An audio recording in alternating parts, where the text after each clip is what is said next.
podcast. We are here doing merriment for a messy world. And we are here with Kendall, who I know personally. Say hi, Kendall. I want to start by telling everybody a story about a rainbow and a rubber duck, a 3-year-old, really, because that's genuinely how I met Kendall. It was last summer, summer of 2025. I was at Artscape, which is Baltimore's free arts festival. And I was dressed as I often am, like a walking rainbow crossed with like a party supply store. And a little girl, maybe 3, ran up to me, sprinting, actually, losing her mind, yelling rainbow. And she wanted a picture. I gave her one of my mystery merriment bags. And then her mom walked over. And that mom was Kendall. And what I didn't know in that moment was that Kendall was in the middle of writing a children's book about mental health, motherhood, and a cloud that follows you, which we will talk about very soon. And she was on the hunt for resources to tuck into the book. And that day she found one. And Kendall kept emailing me all summer. It was a very busy summer for me. I was hosting festivals and I was moving house. And then I finally looked in my inbox and realized that I had been ignoring someone extraordinary. So, Kendall is an author, an advocate, and a mom. She is the creator of Cloudy Day Chronicles, which is a blog, an Instagram, a Substack, and she uses clouds as a metaphor to talk about the kind of feelings that roll in, stay for a while, and then eventually pass, which is something I think we can all relate to. She just published her first book. It's a children's book called Mom's Cloud and the Beach Adventure, which her kids helped her write. And I have had the honor of meeting. And it's just so emotional and wonderful. She works full time in social work. She plays volleyball on Saturdays. And she is one of the most enthusiastic merriment participants I've ever met in my entire life. So, Kendall, welcome to Everything Sucks. Now what? Like, that makes me feel so good. Damn.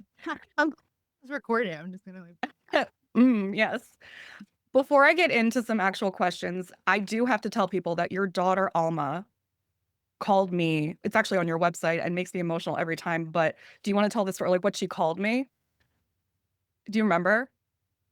I was like, She oh said my that God. she's like our sunshine. Yes, I knew that, but I like in your intro, the story plays over in my head. It was like beyond what you already said, but it was because it's I one of the greatest joys in my life is Alma. And I know like every parent says that, but I can't in so much of my mental health, my narrative will tell me all of the things that I know I'm not, but I can't hear beyond. And Mhm. so I will see all of the negative parts of me. And when Alma is in like her prime, talking to strangers and being happy, it reminds me that that is actually who I am. Mhm.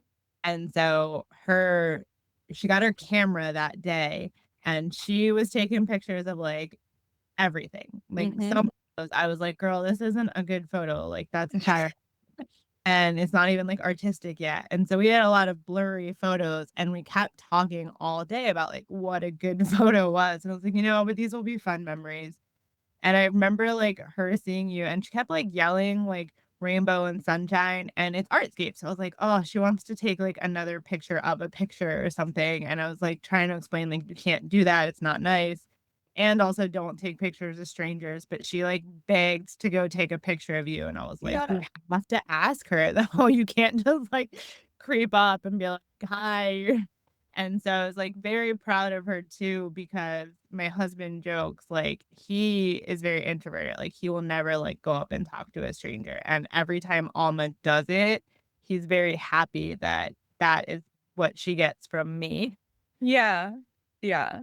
I love her so much. She is, I mean, I agree that every parent thinks that their child is the best, but I've really only met 2 kids, and one of them is Alma, that is just like sunshine. Like just truly, she's just an actual joy. So for everyone listening, that is the new bar. I would like to be described as sunshine and rainbow exclusively. Okay, so for people who are just meeting you, oh wait, I have the embody section Yeah. of this. For people who are just meeting you and haven't had the privilege of watching you hand a party hat to a dog in Patterson Park like we did the first time we officially met, How would you introduce yourself? Like if you had 30 seconds at a party and somebody asked you what do you say? And I'm actually really excited about this. I tend to say 42 because if you get it, you get it. And if you don't, then I'm like, well, go look it up.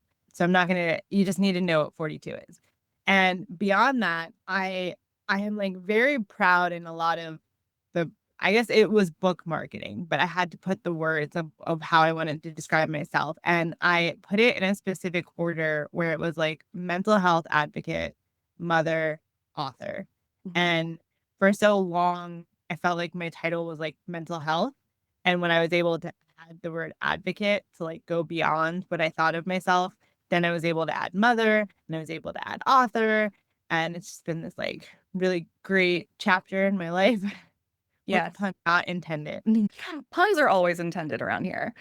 So, Cloudy Day Chronicles, tell us about the cloud because I think when most people hear of like a mental health metaphor, then they might brace for something that's really heavy.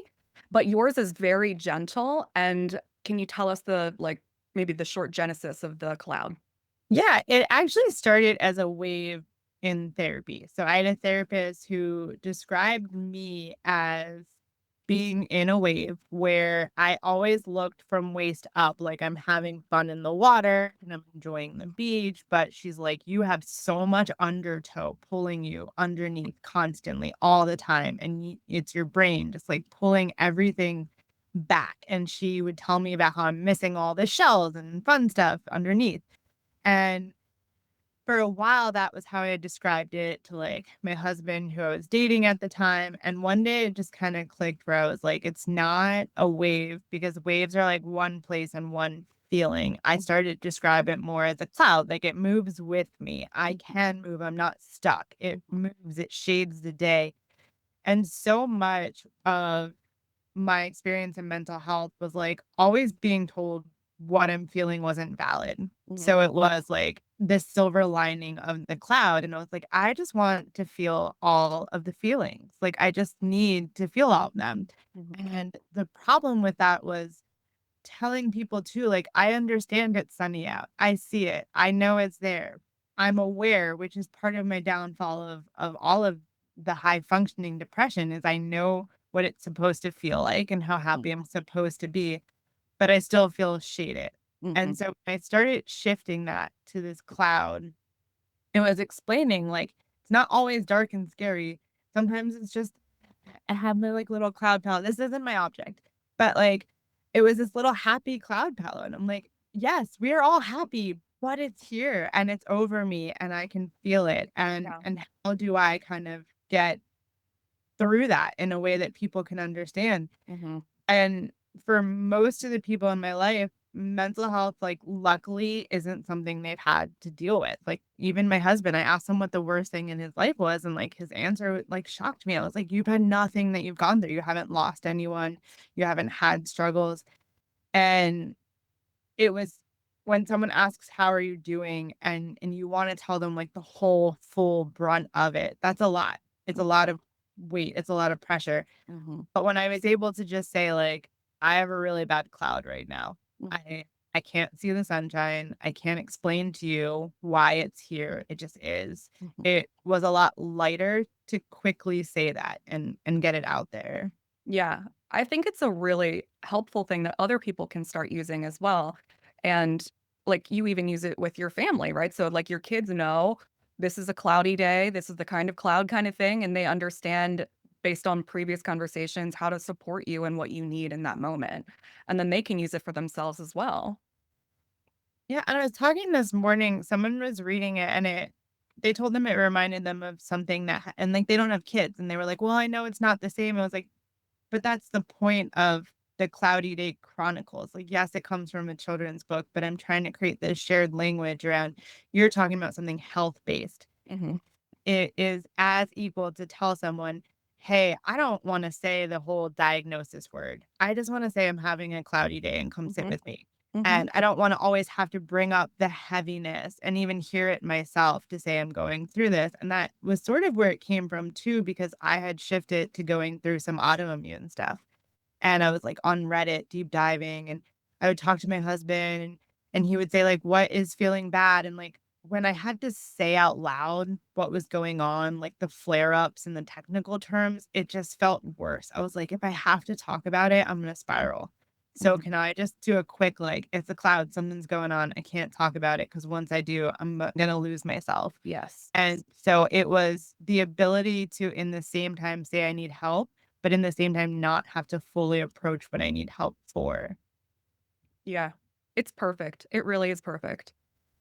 So you have been open about living with depression for not just since you've had your children, but before that as well. And then you added postpartum on top of that after you had Alma, and then you had Max during COVID. And I read a blog post about that we had hung out that night and that you almost didn't come to hang out with me that night.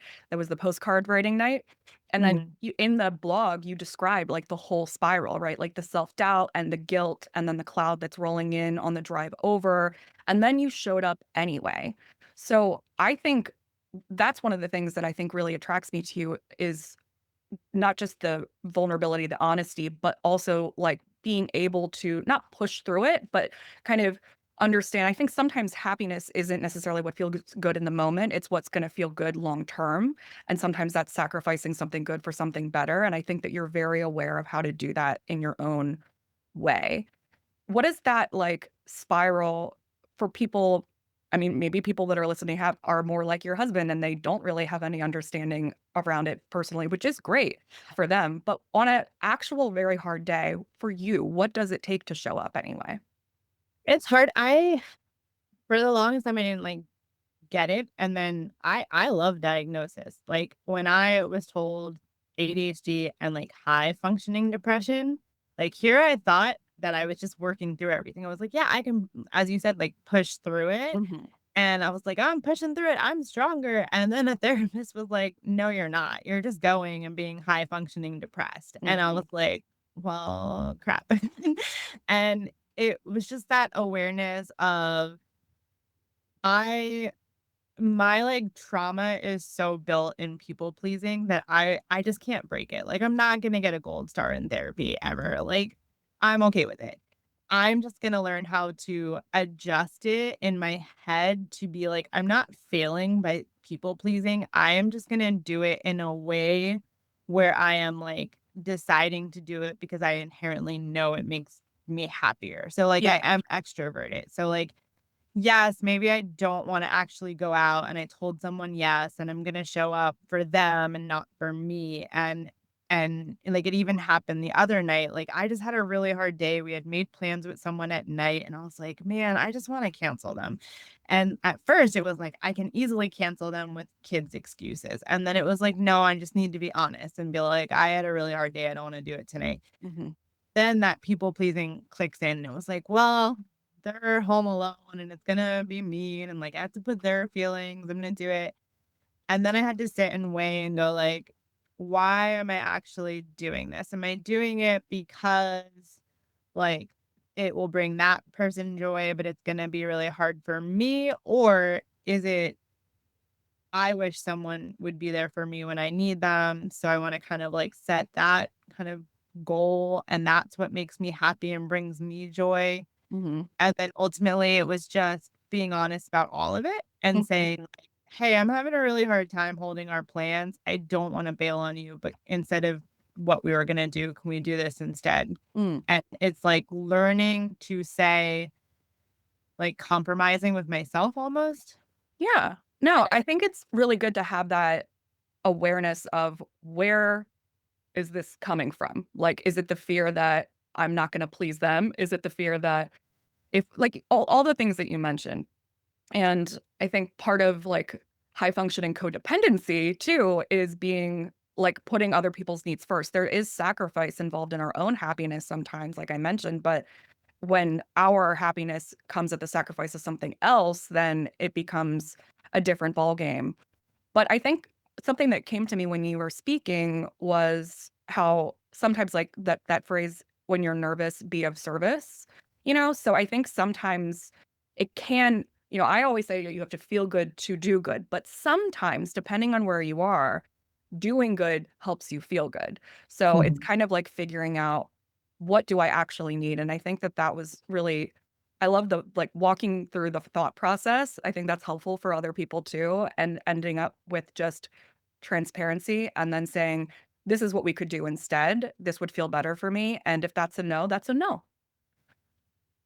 Sometimes I'm a journal person, but not in the like people get me journals that are like the steps and the open prompts, and I do struggle with them because I struggle having to fit the prompt. Hmm. But what I do love is when I am really struggling, I need it to start to show my husband. I'll have to do a post on it now that I think about it. But I have moments where like a decision needs to be made and it's like the spider web. And I will draw him like this simple, like yes, no that he can do. And I was like, here's what goes on in my brain. And I was like, give me 60 seconds. And I have like I'm Uh-huh. it was so fast. And we have had to we have gone to therapy together to learn the steps because his she is like the complete opposite of mine, and we've had to do a lot of perception checks. And what you do is I have to learn that my brain does go a lot faster and it pieces through all of the like worst case scenarios in a second, Mm-hmm. and his goes really slow and methodically. And so it's kind of like this fire drill where I'm like, okay, a decision needs to be made, or I need to do something, and a cloud's rolling in, and my brain will fire off all these different scenarios of it. And I know that therapy has called it like catastrophizing and like worst case scenario. But I'm like, I'm, I'm very stuck in that I need to see all those options. And I try to work through that a lot Hmm. on like my own kind of, I don't love self-help because how can you help yourself with the same mind that's doing that? But it's trying to process and slow it down. And for me, that's why being so out there about like, hey, I'm going to struggle through making this decision. I need to tell you. And and it's hard. I've had friends tell me like because a lot of my autoimmune stuff is tied to food, I have a very unhealthy relationship with food. I get really anxious, I get nervous, I don't know what choices to make about what to eat. And so when someone says they want to hang out and they want to go out to eat, I am like a wreck. And I will then start to offer them. So if I tell someone like, "Can we go eat here?" because I knew it was safe for me, I get nervous that they wanna eat somewhere else. That's like and I only picked it because it's safe. And I will offer people like 8,000,000 options. And I've had friends shut me down and they were like, "I hate when you do that. Right. I hate it."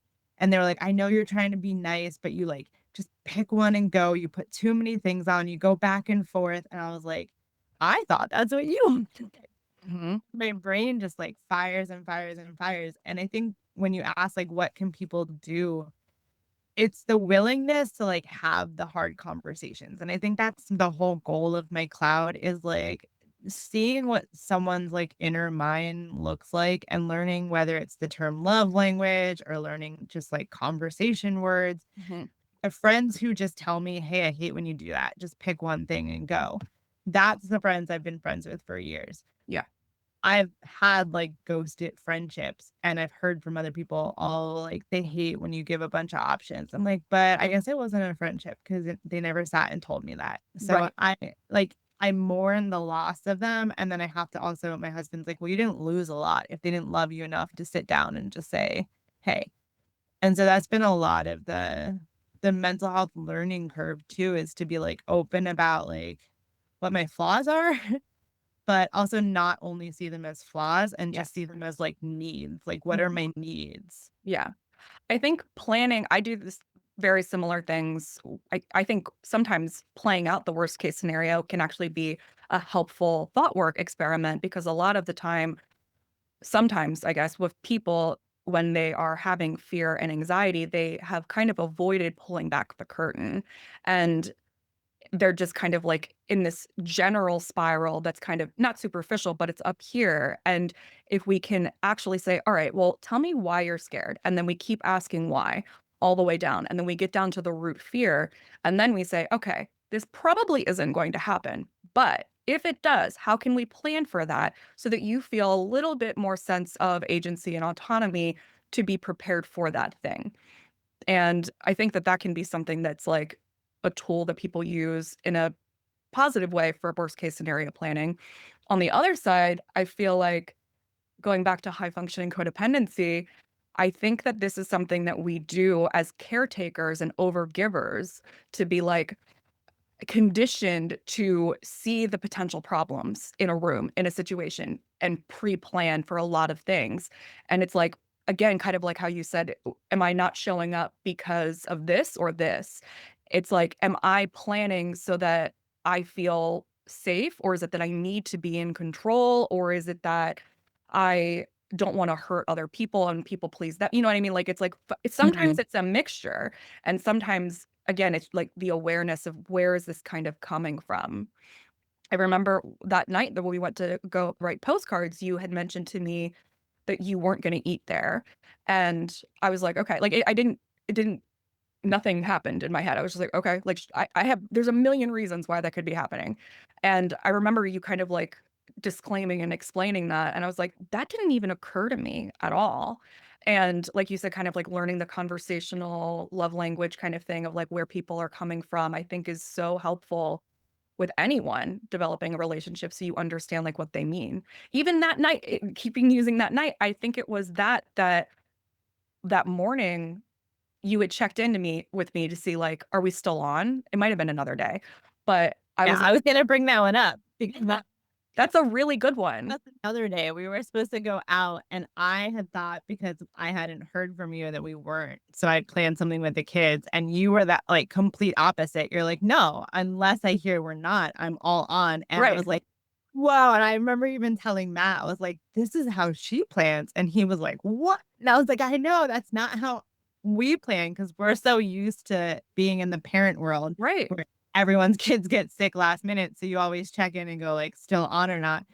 So it's like that kind of learning curve where I know like it was rough for both of us because like I felt so bad that you were looking forward to it and then like you were hurt because we weren't doing it. And it was just like the ability for us to like pause and have that awkward conversation. I was like, yeah, that was awkward, but like in the best way. Cause I don't think Yeah. I've ever gotten real with someone and just said, we plan differently. Yeah, exactly. And it like And then on also either side, it never would have occurred to us that that's why this is happening. But it doesn't happen. You don't get that understanding unless you talk.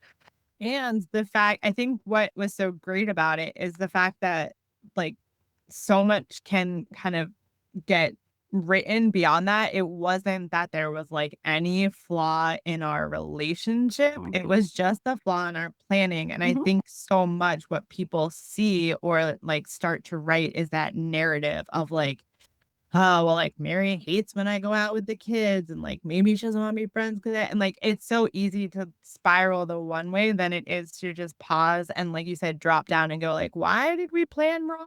It Right. was just, like, we say 2 different things, not that there's some kind of bigger glowing picture, and I think that's the same thing with the food stuff. I know there's, like, a quote somewhere where it's, like, "If we find out how little people think of us," or whatever it is, will be amazed because you think someone reads into stuff so much, and you're like, Mhm. "No, they all have their own stuff going on in their head." Yeah.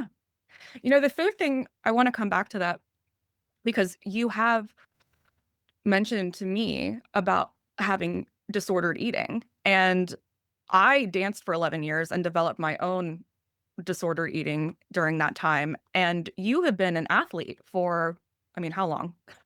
Yeah, well, exactly. I'm like, I mean, I was like, "Yeah, I'm just a very active person." yeah. I mean, you still play volleyballs on Saturdays, which is how you met your husband too, playing volleyball, right? And Yeah.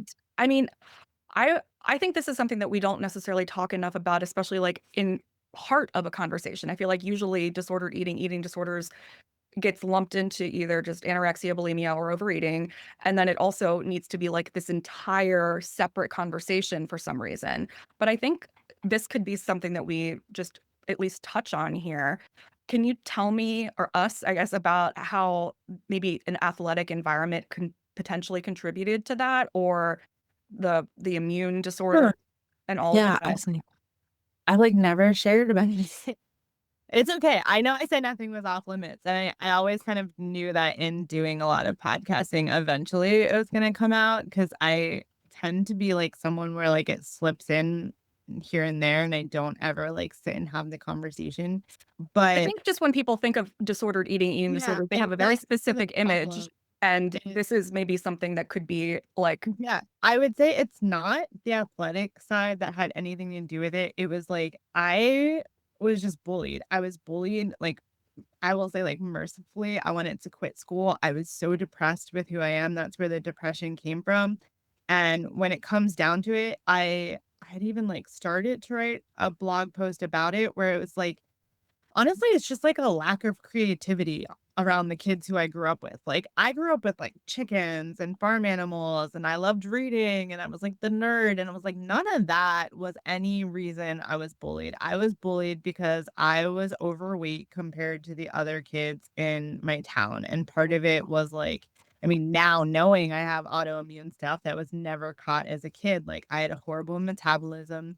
I had a family who loved me, and the love language was food. You eat because they love you, because they can provide it. You like have this family who has a history of not being able to provide because all of like financial stuff. And then you get that. And it was like just everything I thought I loved about myself was always put down by kids because I was fat.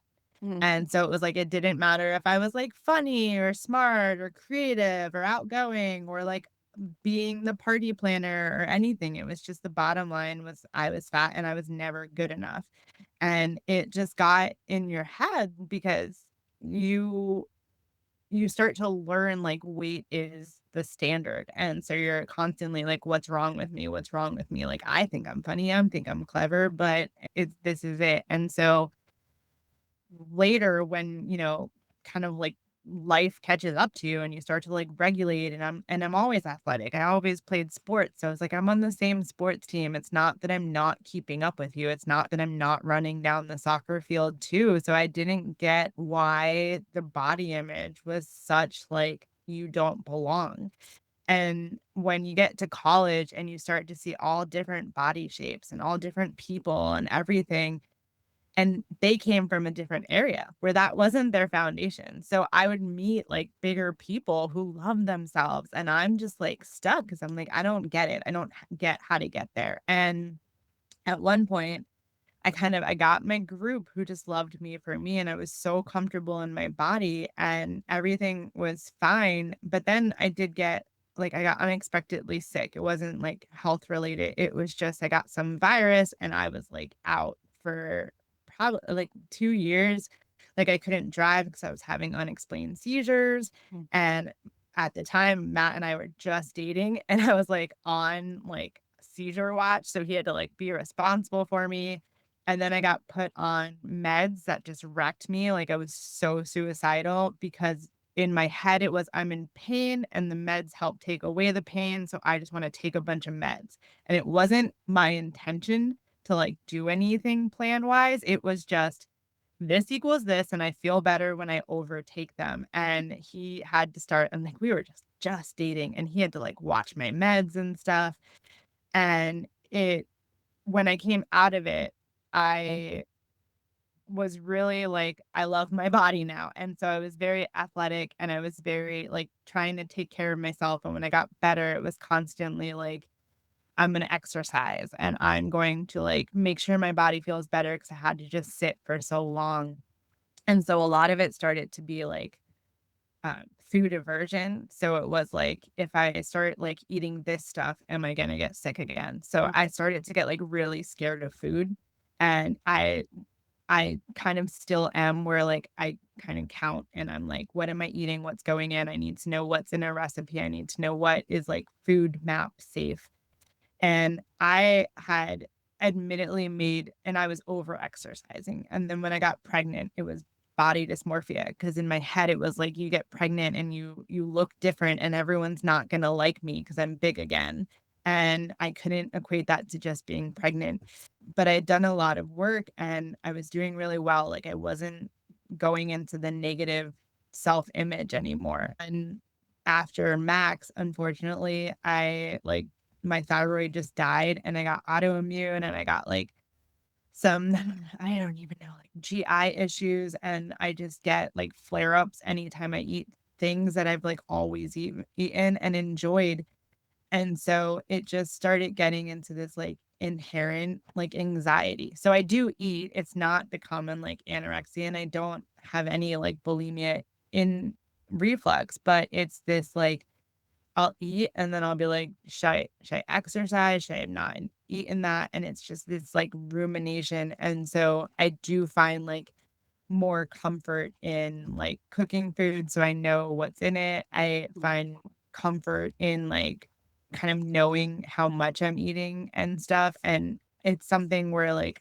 I go to support groups and I even have people I text and I'm like, I want to see the light of like getting back to pre-kids, just being like, okay, here's this new worldview. Like, I already had a really great wedding and I loved how I looked in my dress. I have 2 wonderful kids that despite my body constantly failing, I was able to make. And so I've kind of eased up on like the pains of it. But even this morning, like I woke up and for no reason, my body just rejected what I ate yesterday. And so it's just like, well, what do I pick to eat today? I'm kind of scared of eating. And it's that kind of idea where it's really hard to tell someone like, "Yes, I have an eating disorder," and, like, not have them fill in all of what they think I do, Mhm. where it's just like, "Hey, I just am dealing with a lot of, like, I eat and my body fails, so I'm kinda scared of having to pick where to Yeah. eat."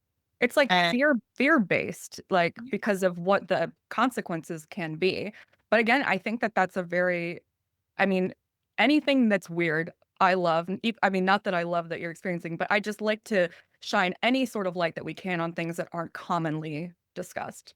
And I think that that's very helpful. I wanna circle back to when you were kind of describing the I don't I why a journey, uh, of, like, not growing up feeling being bullied, in comparison that you were, like, the biggest one, and that's actually way more common than I think is discussed as well, because it doesn't mean that you are objectively overweight or fat, it's like, but if you are the biggest one, you end up being the fat one. It's just, like, something that does occur in especially with children and really continuing on into adulthood, it's just a Mhm. comparison element. But what I really wanted to look at was the after you were in college, you see all these other kinds of bodies and people are, loving themselves, it seems at least in a different body that you're like, well, that's maybe objectively different than mine. How are they doing that at all? But then you have the autoimmune kind of breakdown while you are like in the new stages of meeting Matt. And then you kind of jumped and said, then I started loving my body. Do you feel like it was a reaction kind of like how when I had my cancer scare, it was like an invigoration of, like, loving life, like, taking it for granted kind of thing? Or was there other steps that other people can, like, see what was happening behind the scenes of, like, how did you go into that stage of more acceptance and love? It really wasn't me, it was the people I was with, like and the people I still have, like, Matt just we fell in love because all of the like, stuff that we did together, and it was, like, personality based and stuff, and I don't think he I mean, like, yes, I'm attractive, but I it's what he never brought up in, like, any like, if we were fighting, it was never anything, like, negative about, like, how I looked or image, and when we were connecting, a lot of it was, like, conversation based, I mean, volleyball based, so I never felt like Like, that being and supported by people who aren't you, like, making didn't look your at you image an either. issue or a priority, like, before Yeah. it didn't like you said, it didn't matter any of the attributes that you had, fat just overrode all of them in terms of the bullying Yeah, as part it of your was kind of identity, and then where other people exactly, like, where our touch point was. So, like, Matt and I bonded over volleyball, and it wasn't like we were speed dating and he had to find someone attractive or something. It was like we bonded over volleyball and, like, the friends that I had made during that period of my life, like, we all played Quidditch together, and so we were just, like, inherently bonding over nerds, and then Mhm. a lot of the, like, fandom that we liked was, like, fandom with, like, fantasy and people who looked different and stuff, so, like, it just never the relationship wasn't built on, like, we had to, like, look at each other, decide. and then you're just together and you're doing all different unique things and being like wild and weird. And so that pressure of having to look and fit in was never there. So I was like, I know I was a lot bigger when I met Matt, because when I had gotten sick is when I lost a lot of like drastic weight. And so it was just recognizing like it never was a factor in our relationship. And then when I got sick, it was never like, oh, hey, you look better. And then I was Mm, like, and it just kind of we flowed with it. And so it was like that kind of helped me go like, well, no one cares now. So mhm. we're not in that, like I don't have bullies at this stage that you still kind of have in college because you try and fit in and different groups Of have their own course. like put downs. So it's just kind of getting into like that more adult, like we don't care about this anymore. That Mhm. helped me kind of get through that step. Yeah, I think that's a good tip for people listening that maybe are still struggling, as we all do, with body image and relating to our physical form, that if you are around people who aren't making that a touch point, a high important priority, that means that there are other things that you're bringing to the table. I my brain always does this. It does both sides of everything and I can't help it, but I would say that there's also a version of that where I mean, for you, it worked out beautifully, right? Like, because it developed, like, I think the original thought in your head that I kind of tracked was it didn't make sense that they were calling me fat. I have all this intrinsic worth available. Why aren't they noticing? Which is so fucking beautiful. And then when you kind of released or removed the element of the negativity focusing on your physical body, you were able to be like, yes, these things do matter. I think some people also will maybe have that beaten out of them, like they'll remove they think that it's so important that the other things have been disqualified and they don't necessarily always carry that through. But maybe like, I don't know, I'm just trying to think of specific tips, advice around this in terms of someone who's still in it, and if they are still struggling with that, I think maybe if you're surrounding yourself with people who are making that a priority, maybe having like, how we've done like an open, honest conversation about that specific thing and saying like, I don't like talking about this or steering the conversation away from it, finding a new group and looking for people who aren't prioritizing that. What do you think? I mean, we do this in support group like all the time. So it's kind of like reframing, because even when I was like fine, like I don't like comments about appearance, because I think it can go both ways too. Like everyone can be struggling with something. Mm, People like look at me and my parents will be like, "Oh, like you're getting too skinny." And I was like, "Yeah, because I'm like sick all the time. Like it's not a positive that I'm getting like." And so I have tried a lot in my support group, like, they were always great about our, like, moderator can send articles where I've had to, like, send articles to my family. I was like, "We just need to, like, just don't talk about, like, body stuff. Like, mhm. you can tell me, like, 'That's a cute sweater. It looks really good on you. That's your 'Cause color.'" that's a choice But that you're yeah, making. and I'm like, "But you don't need to say, like, that sweater makes you look big or small, or, like, kind of quantifying size, because, like, unfortunately," and it's the same with gender constructs in a sense. Like, I just think we can comment on, like, other things than, like, something being based on size Mhm, and kind of space, and why is that relevant? And mhm, it I have this idea, like, I know people who struggle, and I remember being in one group and just sobbing so much and then having to apologize, because I was, like, hearing someone say, like, they didn't wanna go to this event because they felt like people were gonna think that they were taking up space, and I was just like, "You're the one of the best people I've ever met." Like, your kindness is just it makes me happy it exists in the world, and, like, I love the idea that you're big, because I want you to take up the whole freaking world. Like, I just want more of you mhm. everywhere. And people don't like think that way. They'll think like, "Oh, they're here taking up space." I'm like, and that's a better, like, if you are the person thinking that, like, you are taking up too much space. Mm, I love And that.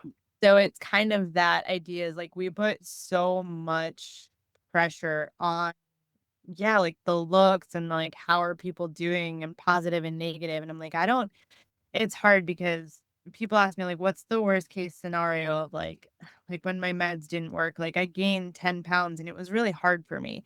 And my husband kept asking me, he's like, why do you not feel good? Do you not feel good because inherently your meds are like causing flare ups and issues and you're Mhm. tired and stuff? But I had gotten on these meds and I dropped energy for the longest time. Like I couldn't even make it through a game of volleyball. And like right now, I don't even play how I used to play because I get tired. And it was when I got on these new meds, yes, I gained weight, but I was finally able to like stay awake. And he was like, like trying to shift that mentality of like, I can stay awake now and I can play. And who cares if I play when I look like this? But it got so constructed that then people go like, "Oh, like, what happened? Like, why'd you Mhm. gain weight?" And I'm like, "Because I'm healthier, bitch." Like, Right. and it's that, I joked I didn't wanna go to my, like, high school reunion because I was like, "What do I walk in and say when people go like, 'Oh, you look so great?'" And I'll be like, "Thanks, you literally made me hate myself for half my life." Like, I changed everything about my appearance, like, Yeah. have them go like, "Oh, really?" And I'm like, "Yeah, because you guys found something stupid to focus on for, like, Mhm. 12 years of our lives." Yeah. I really get it too. After high school, I mean, like I mentioned, I danced for a very long time, and that, especially being a teenager and having you know, I was most fit I've ever been. I could do splits and put my legs everywhere. And after high school, started really, I mean, it was a couple years later, but my mental health like just tanked so bad. And it got to the point where after I had dissociated and woken up in a field for like the 10th time missing my shoes, still don't know what was the deal with the shoes. Like, what was I doing with the shoes? I don't know. But lost a lot of really good pairs, honestly. But I I woke up again and I was like, this has to stop. And that's when I started doing cognitive behavioral therapy and going to a psychiatrist and started taking meds. And one of the meds that they put me on, I mean, it wasn't the only contributing factor. I know that I wasn't working out the way that I had been. So that compounded with this medicine that had a significant weight gain effects. I literally gained 100 pounds in 18 months. And shifting your body in such a way, it's it's like you're a different person almost. It can feel like that, but even during that process, I really as I started to see stretch marks and my body changing and needing to consistently upgrade clothing and things, I still just kind of kept this thing in the back of my head, like you mentioned with having more energy. It was, yeah, but my symptoms aren't controlling me like they were before. I feel Mhm. like a person. So do I want to be fat and happy? And something that maybe I could lose in the future if I want to, or do I want to be miserable and skinny forever? And I think when we choose how we feel first, even if there is like a physical side effect, it's like, what is your priority here? And that's something That that was people can take. doctors, right? I Mhm. got like, after the new med, they sent me to, like, a nutritionist, and she was like it's like skinny stereotype of everything miserable and nutrition is, where, like, she eats air, and I had told her, like, "Listen, like, I got tested," and it's really hard for me to tell people because 'cause I'm not gluten free, like, I Mhm. am, but it's certain foods, like, I have learned what gluten I can Right. digest, which Right. one I can't, and I also have to do food mapping, so if I tell someone, "Well, like, I need to go to a gluten-free restaurant," I can't always eat there because I can't eat stuff for the gastro stuff, so, like, I Mhm. can't eat potatoes, which is a common, like, gluten-free replacement. So I go to this, like, nutritionist, and I tell her, I was like, "I have depression. Like, my husband and I, we like drinking, we like coffee, and I know the first thing you're gonna tell me is to stop all alcohol, stop coffee, stop anything with caffeine, stop this." And I was like, "I got tested, I'm not celiac, so I can have that stuff." And I was like, "So my mental health versus Mhm. what you're gonna tell me." And then Mhm. she's like, "Well, if you're not willing to put your priorities," I was like, "I'm telling you my priorities. I'm Mhm. telling you I will moderate and I will, like, check my levels. I will, like, Like, check let's assume these things yeah, are constant. What can we do with the rest? And yeah, I and agree. then There's so many situations where, whether it's a doctor or anyone, where we're not looking at nuance or a holistic approach, we are just putting things in labels and categories and then needing to decide like an entire script based on the textbook assignment for that. It's yeah, infuriating. I mean, it's the same thing on the other end, being overweight. Like, it doesn't matter what your symptom is. They're just like, well, if you lose weight, it'll get better. yep. And it doesn't really, it's very frustrating. So you've mentioned the groups that you go to, and this is something that I thought about since you and I started talking more. I'm genuinely curious because you work in social work, right? You run and participate in support communities online. You're in moms groups, health groups. You are by profession and by choice surrounded by people who are struggling. And I wonder, does that ever affect your cloud? Like, is there a version of this where maybe you are absorbing other people's pain because it's its own kind of weather system for you? I I personally know. I feel like and I have addressed that because I do have a friend who is like that. Like, she will tell me if I'm calling her with something, she'll be like, "Listen, I wanna be there for you, but I can't right now," because I know she, like, empathetically takes on someone else's, and she's like, Mhm, "I'm feeling bad, and if I hear you feeling bad, I'm gonna feel even worse." For me, it almost like, it helps me feel not alone mhm, because for so much, I was the only person I mhm, felt like was struggling with this mhm, because I was made to be that outsider for feeling different.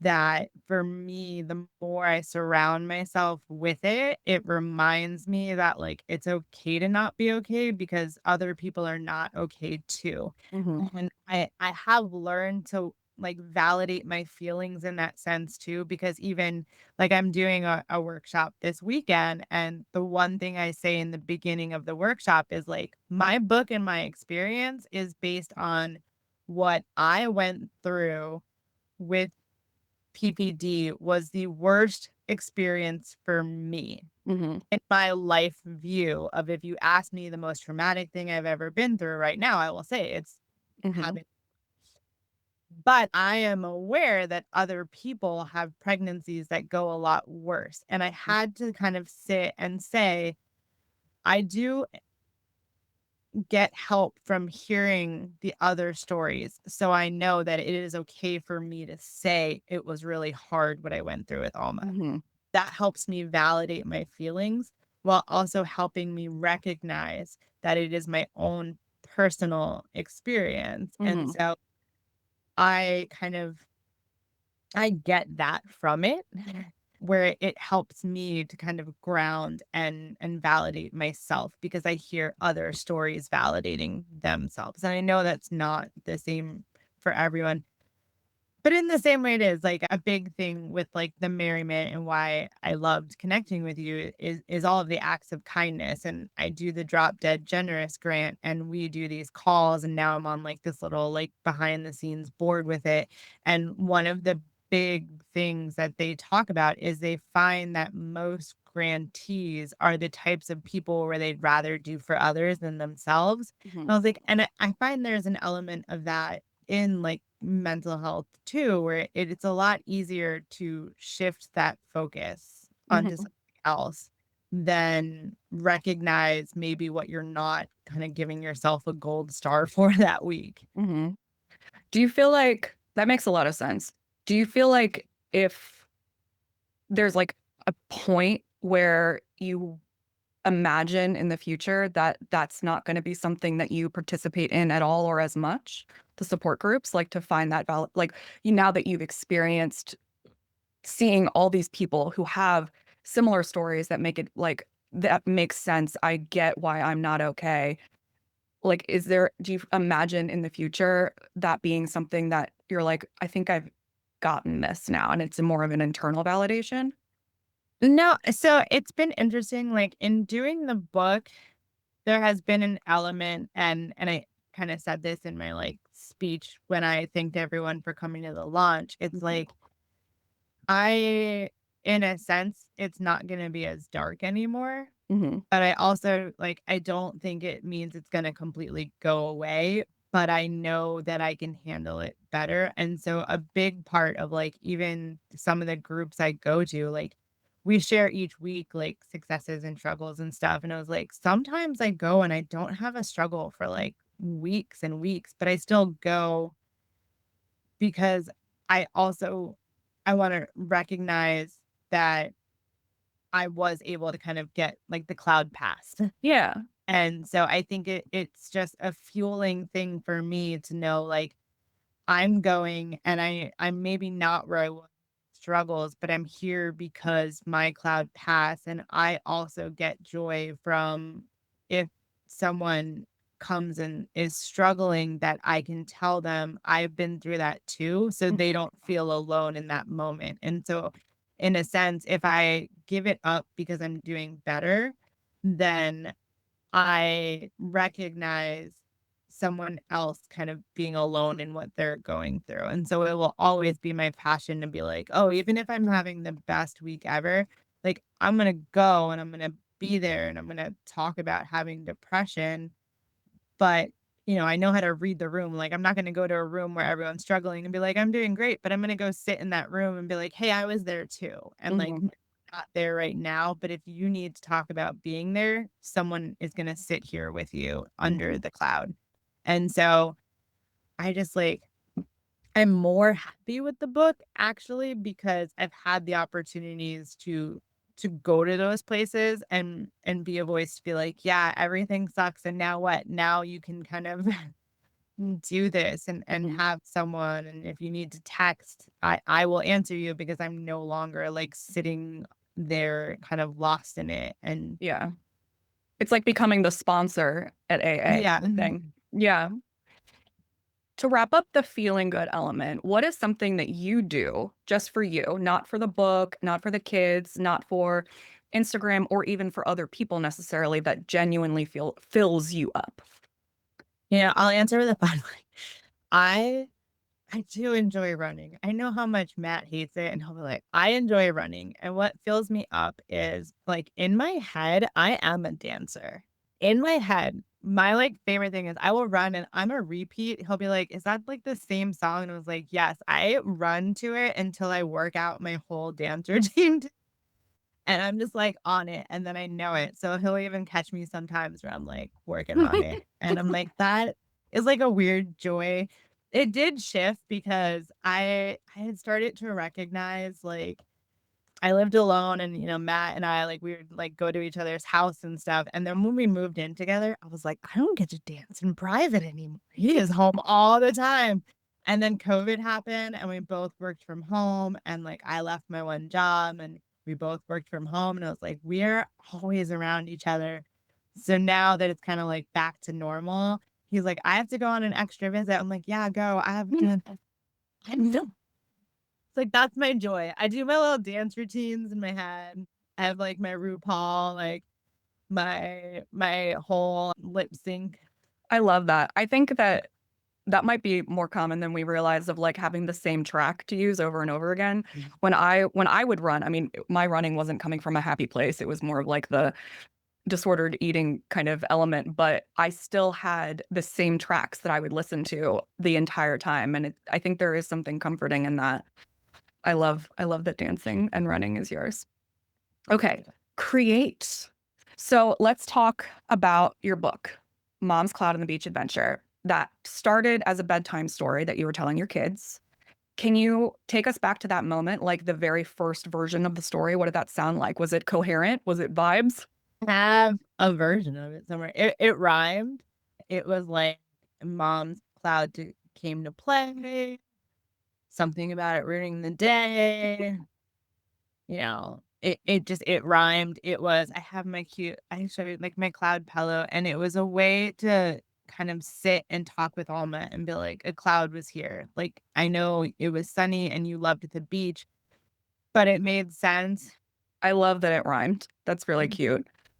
I I love that we even had to stop for the kids because I think it's one of the things that is really great about you that, I mentioned when you first reached out to me after we had met that part of the reason that I wasn't reaching back out was because my summer was crazy. But when I really reached back out and I offered to like give you the stickers and stuff as part of like the tiers for the GoFundMe kind of Kickstarter thing for your book.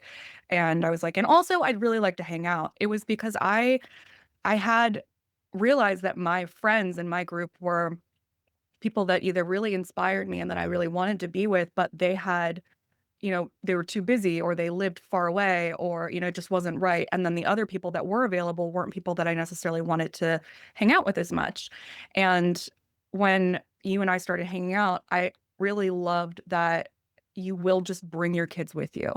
And it doesn't need to inhibit the way that you are experiencing life or doing acts of kindness or doing anything. You involve your kids in your creation and your life. And I think that a lot of times one of the biggest pushbacks that I hear with not being able to like practice self-care or feel good, do good, anything is that they have children. And obviously everyone's in different stages and depending on the age, it gets very different. But I don't know. I think that's an interesting kind of like segue of how do you like, I don't know, what would you say to somebody that's like, I can't do this because I'm a mom? No, I think that's I've talked about, like, the cloud kind of helping, like, for us, unlocking parenthood, and, like, I don't mean that in this, like, "Wow, we're such better parents because we have this." We certainly like, this morning, I told Matt, I was like, "Oh, damn, we are not gentle parenting this morning because I know, she came in at 6 a.m. and we weren't having it, like, there was no, "Let's sit and talk about what's going on with you girls." It was like, "Get out." And it's just been one is like Montessori language sort of where you do include your kids because life should be life. Like, why are we gonna leave them home and go do fun stuff without them because they're too young? It's just how do we adjust and bring them? Like, we bring them to volleyball. Now we are lucky because our volleyball, Crownsville Volleyball, to give them some props, they are just fantastic with including the kids. There's 3 courts. Usually the 3rd court's empty. They let the kids play in the sand. The kids will come talk to them in between games, and it's like, we don't have to not go play volleyball because we have the kids. We just recognize, like, what are we gonna do? Sit at home and, like, play in the backyard because we have kids and we didn't wanna go? Like, no, we go, we rotate, we adjust our life. We bought sand toys, and they're included. They know the nights that we go or mom and dad are gonna go play volleyball, and we're kinda gonna focus on ourself and you play in the background, and then other nights is their night, so they get to pick the board game and they get to do it. And so with the cloud, a big part of it was it started as this story because I would recognize days that were harder for me and I needed to focus on me more because with everything going on, I didn't have that glowing mom ability to inherently just put them first nonstop and lose myself. I think as you were saying, a lot of people like, "Oh, I lose myself because I give everything to my kids." I was like, I can't do that mentally. I still need my me time or I'm gonna lose it." And so it was how to talk to her about that. And so I said, like, "Mom's having a really hard day at Clouds here. Dad's gonna play with you. Mom's gonna sit and read her book because Mhm, this is what I need for myself." And mhm, I didn't want her to feel like that meant like anything less of her as my daughter because I just needed to do something else or not play horsey the 8 million time. mhm, So it was like, "Mom has a cloud. Just let her do stuff her way and you do stuff your way." And the more we focus on that at home, it tells her, like, mom is not the perfect parent, however that's supposed to look according to them, but we are perfect at home because we are just saying, like, even this morning, it was like, "You're having a rough morning, and mom and dad are not happy. So, like, we're not gonna put on your cheesy Disney songs. We are just gonna put the news on because we wanna watch what's going on, and it's gonna cheer us up because you kinda ruined our morning." And we did it in a way where we told her, like, "Nope, we need to do this." And so we've been able to include them, but also let them know the reality, mhm.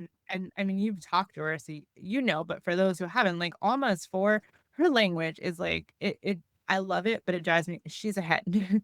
She can reason with me like a 14-year-old, but part of it is because we always talk to her through everything. So she'll even tell me, like, that's why I had to go get Max because I was like, "What's going on?" She's like, "I can't even."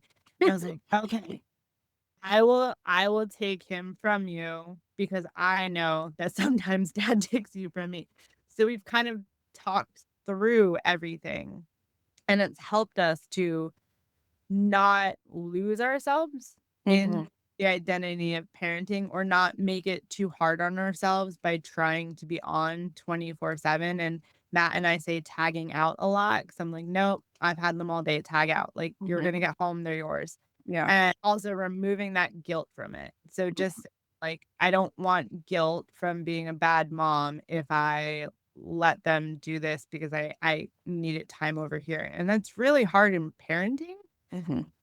but that's why I think the cloud kinda works. I think that's just really hard in life, like, I mean, even knowing you, like, you got this new job, you're still doing all this merriment stuff, and there's so much that you're trying to focus on, and I bet when you focus on one thing more than the other, because I know you've, like, apologized for me to stuff, and I'm like, "No, I'm so happy you're doing the other thing." I know. I keep doing everyone has the exact same response as you, but we're conditioned to feel that, like, if we're not operating either the same way that we were or Yeah. in comparison to someone else, that we are failing ourselves or others, and I agree. I think that this mentality, this structure, so to speak, that you're creating with parenting is also setting them up for, like, reality and the real world and learning what it's like to have a boundary and speaking up for themselves as well. I think it's really great.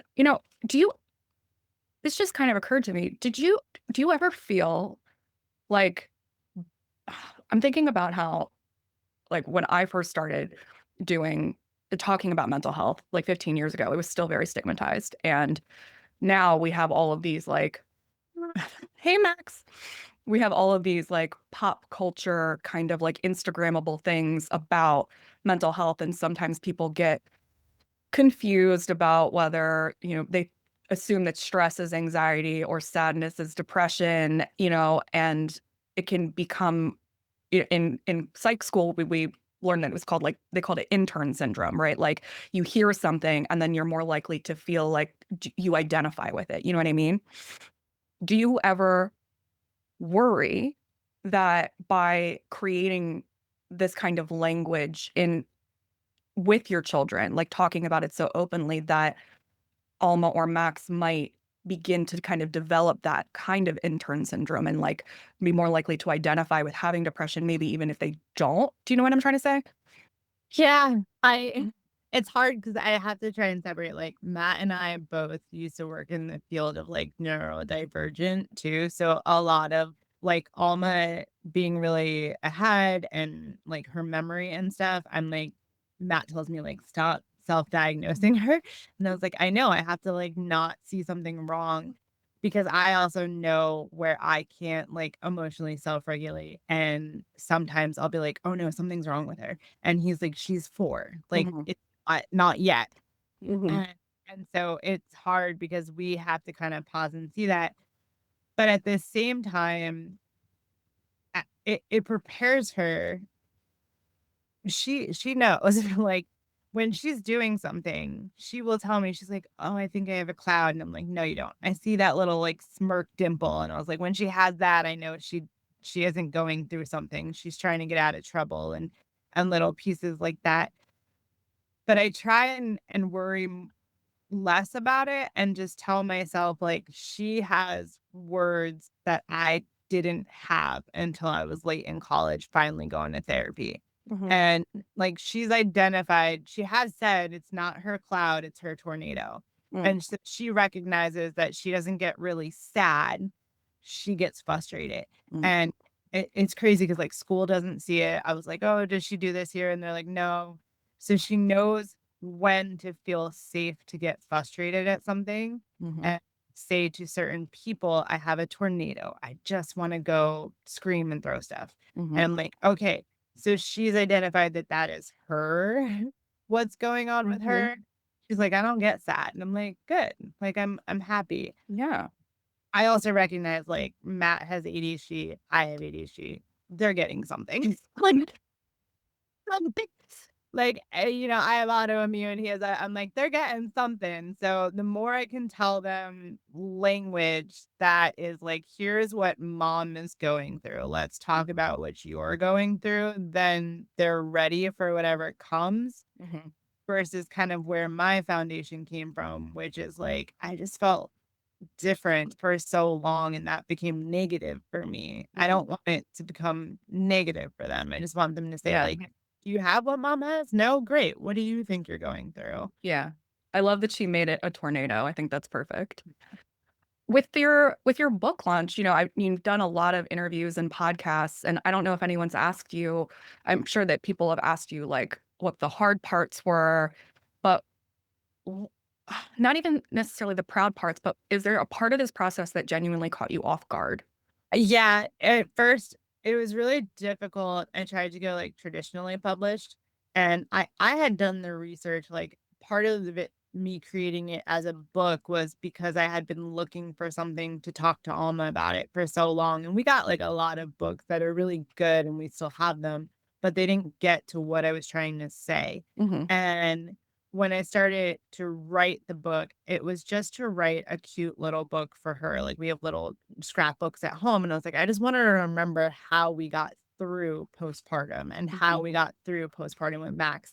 And when I decided, like, let me just throw it out there and see how this is gonna land, I had written query letters where it was all my market research and it was all my here's the gap in the market and how we're going to fill that and how we're going to make it not clinical and not too heavy. And I had like the manuscript. I didn't have the illustrations at the time because a lot of like traditional publishers come with their own.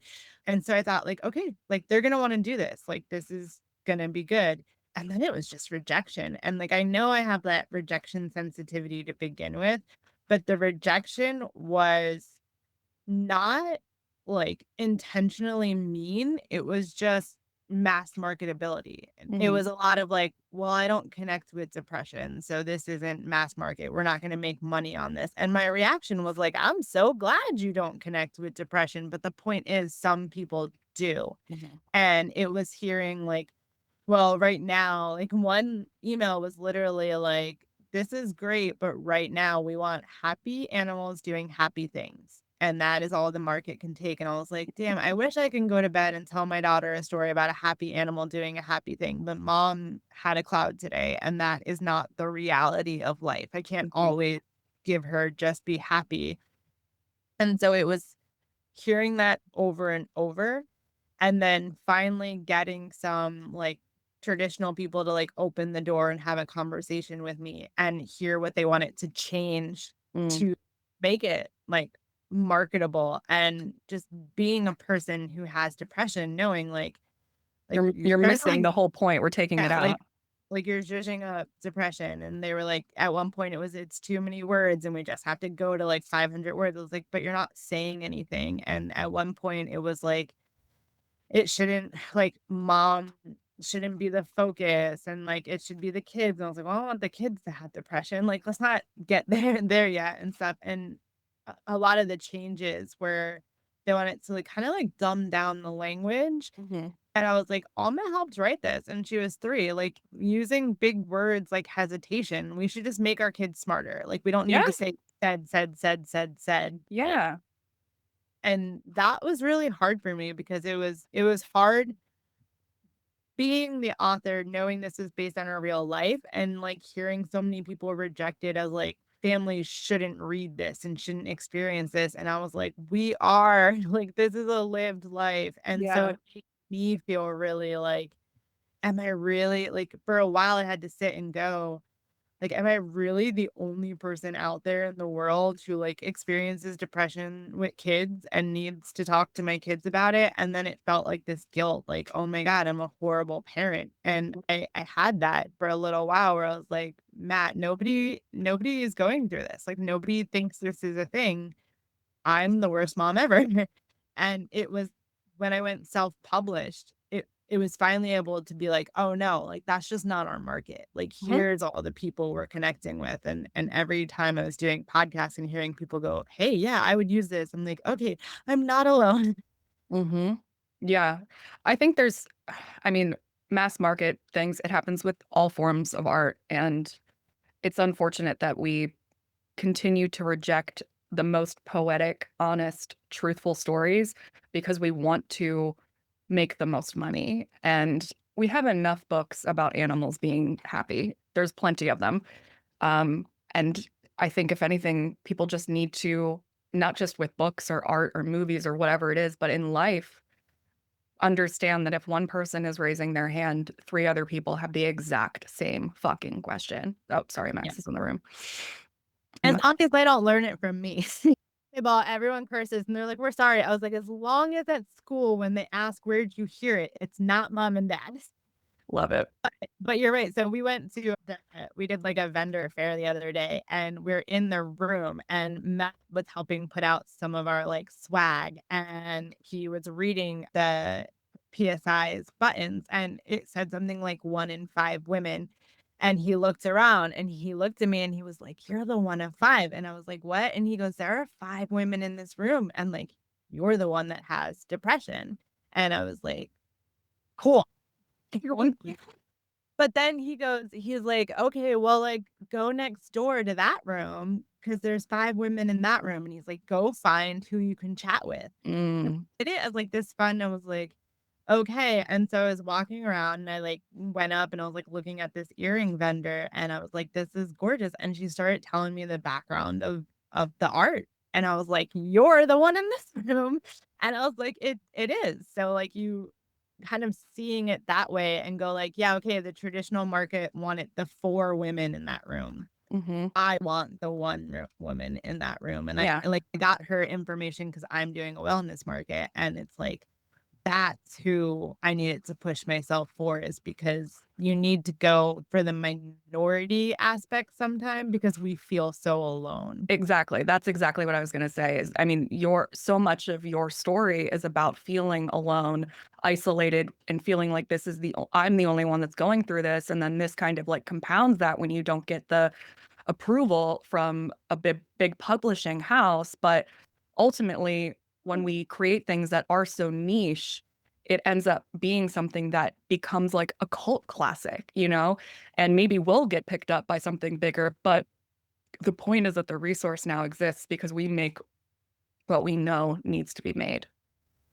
And in your book and on your website in general, I love how meticulous you are about resources. Your website has question guides for families and mental health links and crisis lines. You even have me on there. At your book launch, you had a whole resource table. And I find that really moving because to me, it reminds me so much of when I first started, about like making sure that I know that this is one thing. Like, I'm providing this, and it's not necessarily going to be enough on its own for all of the kinds of clouds that you have, So you're like there's no ego in that when you're saying like, let me get other voices in the room to help you however you need help. Where does that instinct come from? I joke, it's Macy's Santa. I love Miracle on 34th Street. My favorite scene is where she's like, "I'm gonna buy everything but toilet paper here." I was like, "That's it though." Like it when I started talking about getting help and support and people were saying they resonated and you start having that conversation and kind of saying like, "Well, what is helping you?" I had realized very early on what helps me is very specific. Like at the time I was going to like postpartum support groups. I was going to like the eating disorder support groups and I was like, I don't think I can send everyone here because that is not going to resonate with them. Hmm And I don't want someone to feel like there's no help for them out there if they don't resonate with like a postpartum hmm group.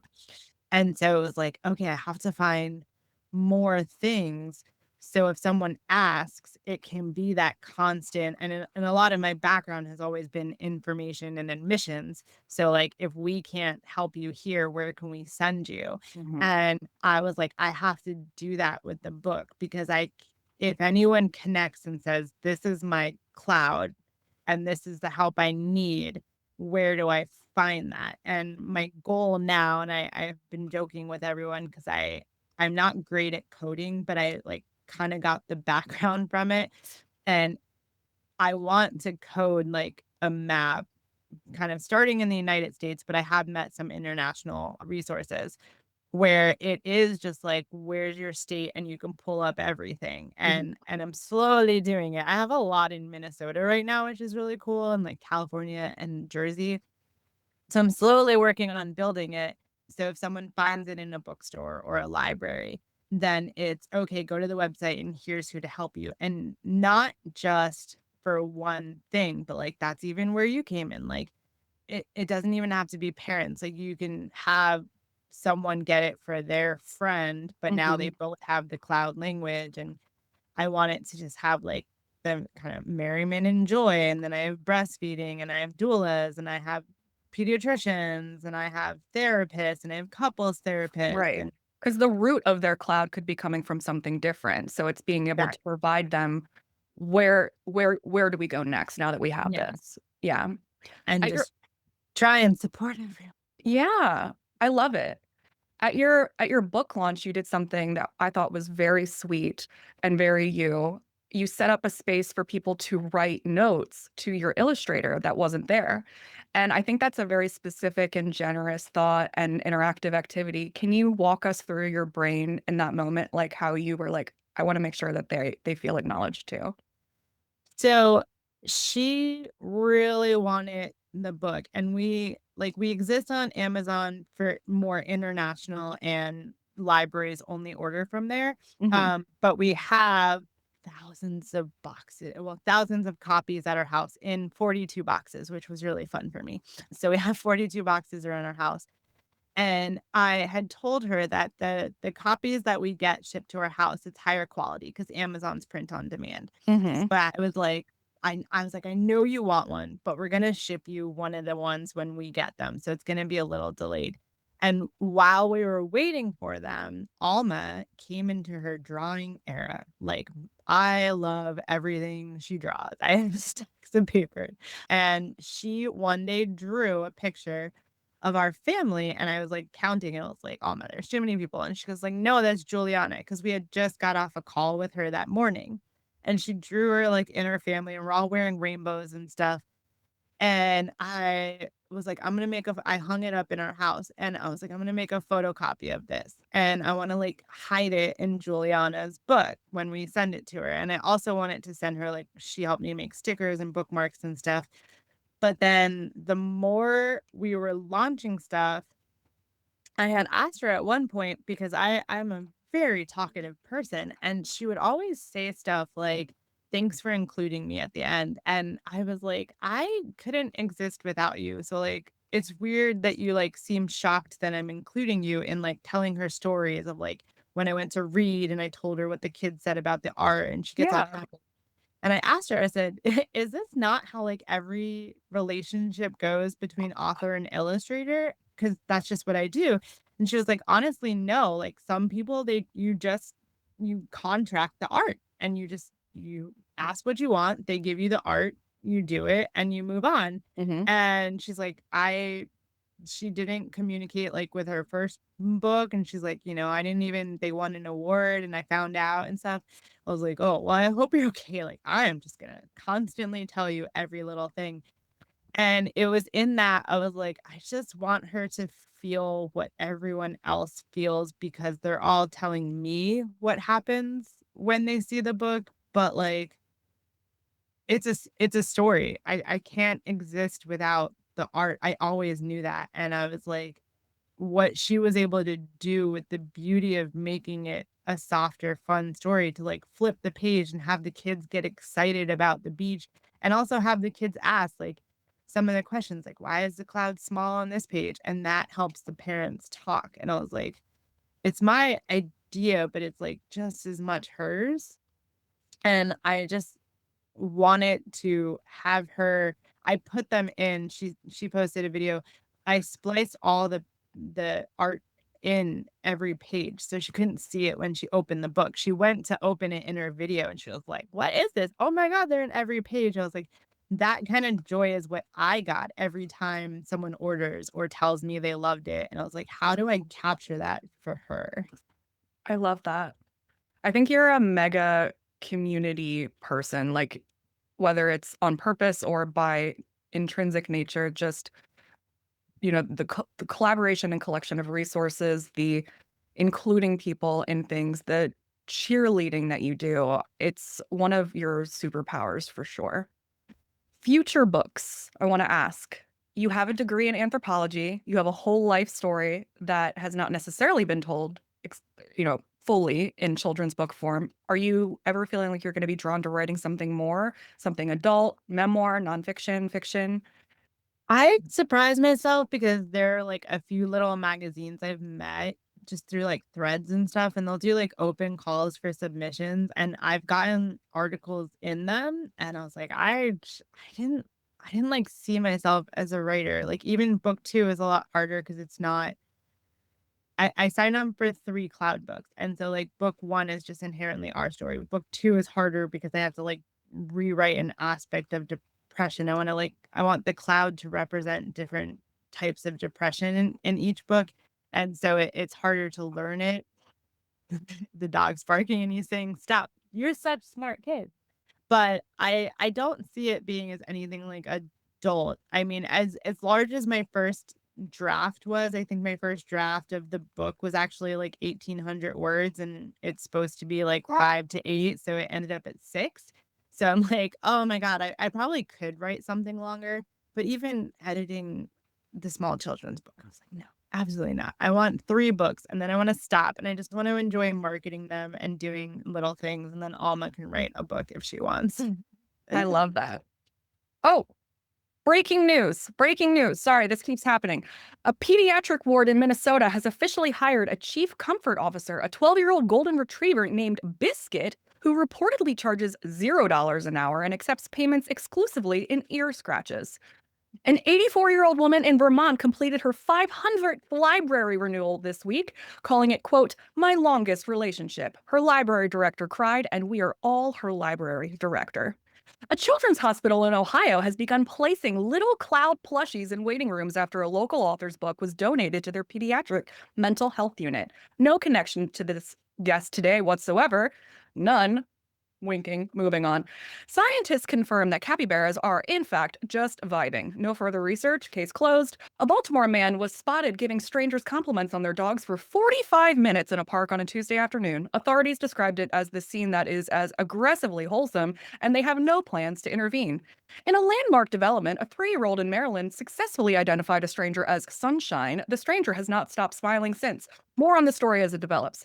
And finally, researchers at the Institute of Things We Already Know confirm that writing a children's book with your kids while working full-time in social work, playing volleyball, running a blog and a Substack, doing acts of merriments on the weekends is technically a superpower. This study is dedicated to the Kendall More. We'll be right back. Sorry, that just keeps happening. Oh god, it was my father-in-law. The guy just staring at dogs. It was definitely everywhere we go, we like, "Where'd Pop Pop go?" And I was like, "There's a dog somewhere." All right, moving on into spreading joy. So let's look at the pay it forward piece of how you're selling this book, because I think it's a very intentional choice. And it also circles back to how community oriented you are. You're not just selling a book, you are building a distribution system for it to reach families who maybe couldn't otherwise access it. Can you tell us and explain how that works and why you set it up that way? I am the worst author ever. Like, I forget the whole point is like most authors want to like sell and make money and have a career based on writing a book. And I was like, no, I want to just like do the most good I can in the world based on how the book helps me do that. And so it has admittedly, and I will put this out there in the world, is like, in case you bought the book at one point and it was one thing and now it's different, it is because the opportunities we get to do with it are different. And so, like, initially, I did a Kickstarter and people bought copies, which like helped me kind of get the momentum and the marketing to get all of the illustrations and everything.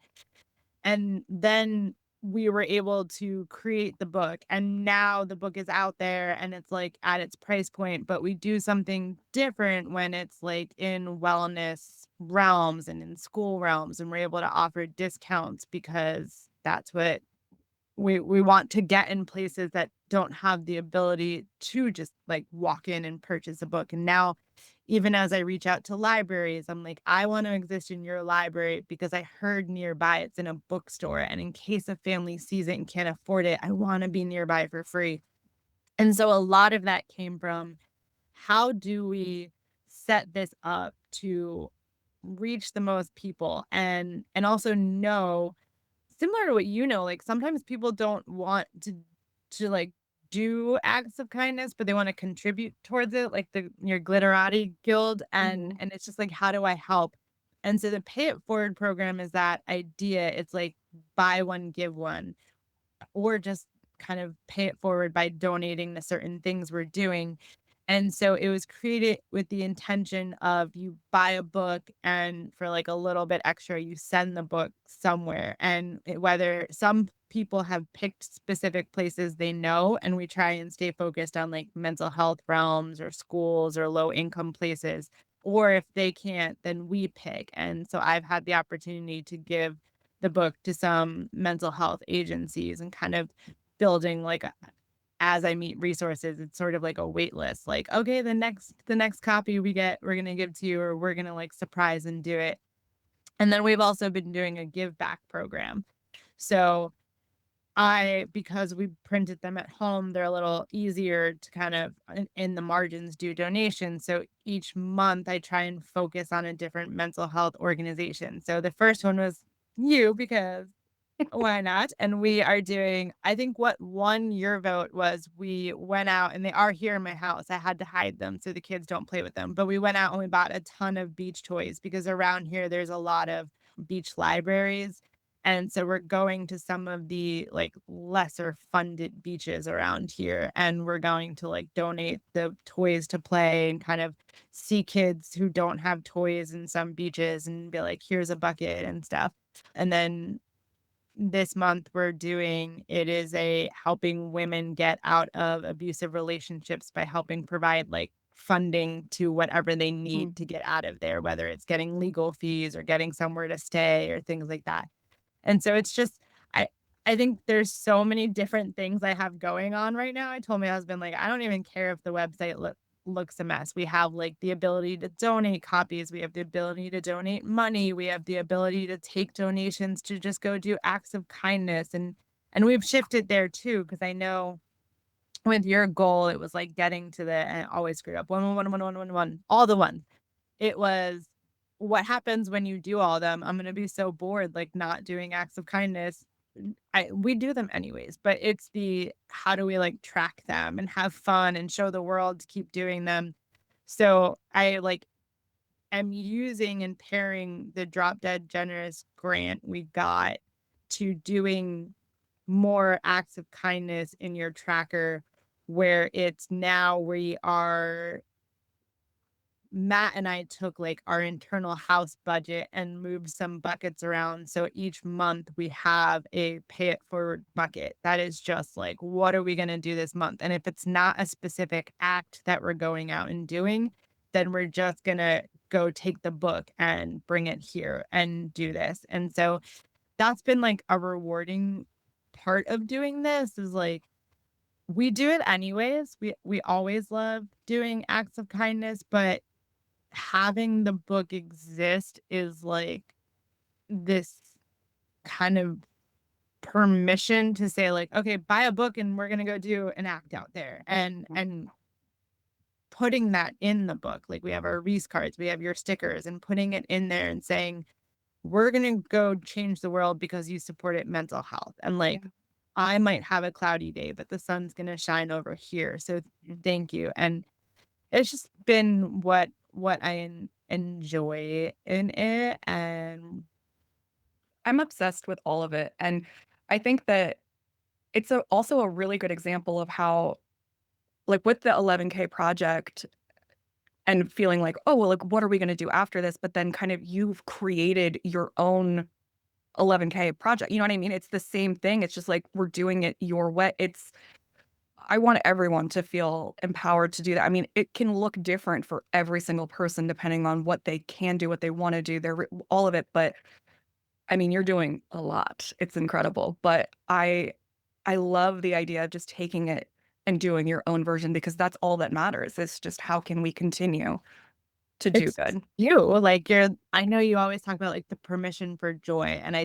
talked about that on my Drop Dead Generous live where I was like, you kind of constantly push us to say, like, give yourself permission to have that joy and just find something that if you can't tell yourself you have permission, then find something to give you permission. So, like, again, we always love doing, like, little acts of kindness. I once kind of went through what are the, like, few things that will always make me happy, and the number 1 on that list is I love taking pictures for families. I love seeing a group together and one person has to stand out and you go over and you say, "Can I take it for you?" And I was like, that will always be my thing. And then when you push that and you say, how do you take that and like I could have done 100,000 I could have done that. I would be like, I'm gonna take this many pictures of people in this Mhm, year and make my life happy. And it was like getting that idea and running with it. Like acts of kindness aren't a new idea, but having someone shift the mentality of how do you make sure you're doing one every day because maybe you're counting. How do mhm, you make sure you're showing this because I have to tell you what I did that day so you can count. And it's been great because I remember Alma even coming home from school and she's like, Mom, today at lunch, I helped throw away my table mate's napkin. Is that an act of kindness? And I was like, yes, yes, it is. And I was like, I don't even care if it isn't, but I know that that means today at dinner, she'll no, it is, and the thing kind of like just have them frame yes, being helpful and yes, and I love the instead. story that you told me. I think you texted it to me pretty soon after we started 11K, and I think you went out and you, like, helped your neighbor with the garbage cans or something? My Remember? neighbor did it. Yeah. And then when you came back in, Alma was, like, a little confused and was like, "What was that for?" And you just went, "Our acts," and she goes, "Our acts." Like, Yeah. just, like, again, creating language around what we're doing and then having it to be, like, a shorthand of how can we continue to do this. I so obsessed with it. And one of the reasons that I called it 11K Acts of Merriment too is that it doesn't have to be kindness, so to speak, that we can like expand. How are we creating joy, fun, and 42 too? You know, like the absurdity of life. Like, how can we play? And even if it's not like something that you would see on a list of like how to spread kindness, it's did giving that taking that napkin away do something good? And that's really what it comes down to. That's what I like about your stickers. I horribly don't rep you when I give out the Merriment Maker stickers.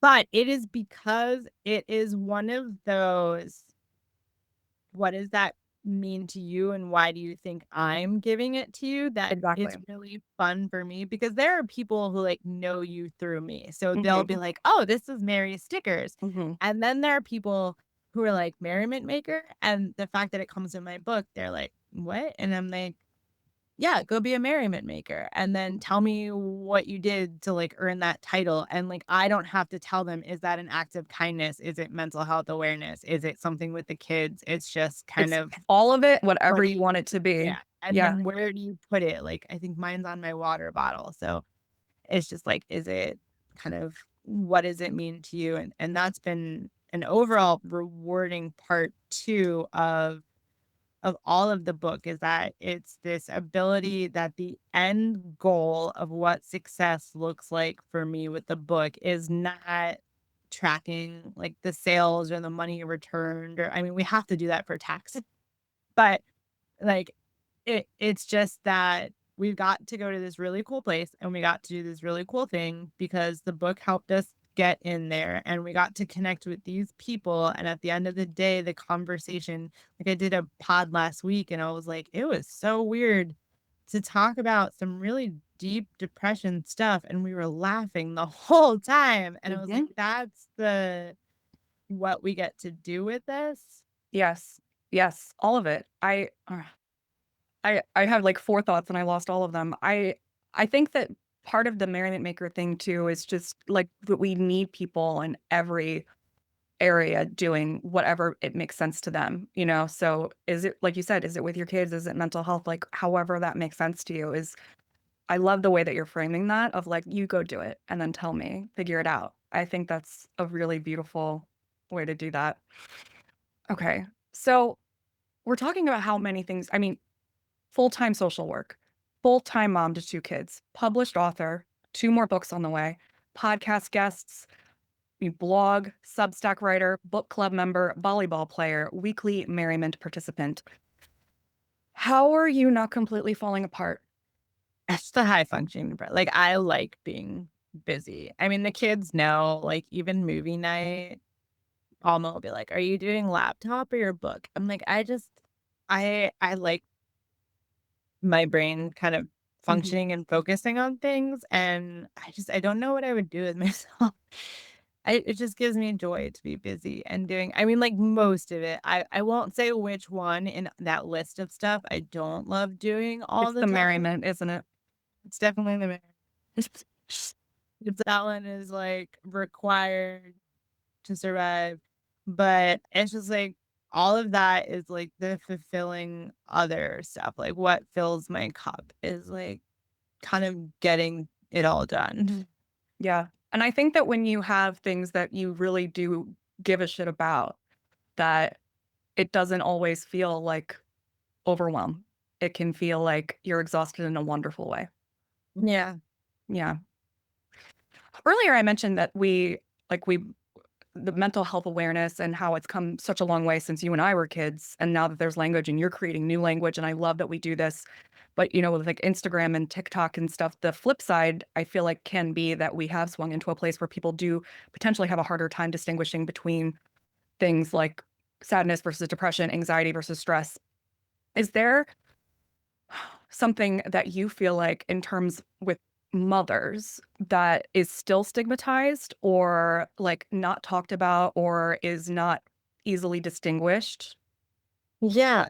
That I think it's really hard. Someone actually, like, posted on Instagram about it where it's how do you find that comfortable balance, right? And so you can be someone who maybe you're an influencer and you're posting and your motherhood is that kind of everything is glowing and sunshine and how great it's always going. And then that is fantastic, but then the problem for the other mother who's not glowing all the time is the, like, guilt and shame that they are struggling. Mhm, And then there's also the reality that that's not what that mother's life looks like mhm, 24/7. It's just that is the image she has to portray for where, like a lot of the Disney moms, right? If you're a Disneyland mom, you're not gonna post about, like, the stressful lines or getting the kids ready or any of that. You have to post about all the happy stuff because you're promoting the park. mhm, And then on the other hand, if you try and be that mom who is showing that it's all real mhm, and you're posting like, "This is chaotic, it's stressful, it's negative," then you also get the people who are like, "Oh my god, all you do is talk about how awful motherhood is." mhm, And so it feels like there's this struggle to, like, find the balance of, like, like my beach photos in the back of the book. Everyone loves seeing when you get to the end of the book, there's a real world picture of my family at the beach. mhm, Post it somewhere on there, I should pin it, but I posted the 4 pictures it took to get that, or trips, I'll say trips, the 4 trips that it took to get that picture. the Instagram versus reality. Even the one that's the real one, I was miserable at every single photo shoot for that because it was first it was the lighting and then the kids were hungry. So the best photo, no, like Max is eating a Pop-Tart and it was one of those like just take the picture and get it out. And then at home I regretted him eating a Pop-Tart. The next one there was lantern flies. So Alma lost her mind. And so it was like, how do I balance having this fun picture in the back of the book where everyone's like, look at them on the beach, but then also post like, "This is the 4th trip. It was miserable, and I hate the memory of that photo, but we had to put it in the book." And, like, talk about it in a way that's not too positive, not too negative, and the problem is, like, moms get a lot of adjectives. So you get like perfect mom, good mom, bad mom. And it's like, oh my God, just be the mom you need to be for your kids. And like maybe you're a bad mom to your kids because I don't homeschool and I have no tolerance for homework and math and that's gonna be dad stuff. But maybe I am a great mom because after all that stuff that I can't do, Alma and I dance to the Descendants together, and that's my and so it's kind of like we define so much of motherhood, but we don't remember, like, it's every I a podcast said it to me recently where she was like, "It's everyone's first time doing it." Like, yes, people have been, like, mothers for years, but, like, it's your first experience. Your kid is wildly different. You didn't know how to be a mom until it came out, so, like, you're trying out motherhood at the same time your kid is trying out life, and kind of telling that to Alma too, like, "Yeah, girl, I don't have this figured out either. I don't know what it's like to be where I am right now with a child, just as much Mhm. as you don't know how it is to be a kid in this." And so that's the stigma with moms is we take on so much of those definitions. And the worst part is dads do too. They just haven't nobody talks about it. Yeah. No, absolutely. There's so much to go into there. So I saw this thing on Instagram that said, "Sorry, it's my first time being alive." And it's like the same thing that you were saying with being a parent. I think also what I thought of when you were describing, like, I'm not good at the homework, but I'm good at the dancing, right? And how do we do that with ourselves too, right? Like, we're not good at money, but we're great at creativity or vice versa or whatever it is. The pie of life is never going to be complete. Like when I was made, whatever made me did not give me like in the pie for spatial awareness, they were like, skip it. Just skip it. And it's like I think about it when you're building a Sims character, like from when I played in the 90s, it was like you had, you know, Mhm. 30 blocks to give to each personality, but there was no way you could get to 10 on each person Yeah. for all the buckets. And it's like you have to decide how this is going to go. And to expect yourself to be good at every single fucking aspect of life is insane. And then that gets translated into parenthood as well. And if we can kind of understand, all right, well, I can accept the fact that I'm good at this thing and not necessarily good at this thing. And that doesn't necessarily trouble me because I can delegate it, I can outsource it or ignore it. Whatever. It's one of those interesting, like, with where you're going.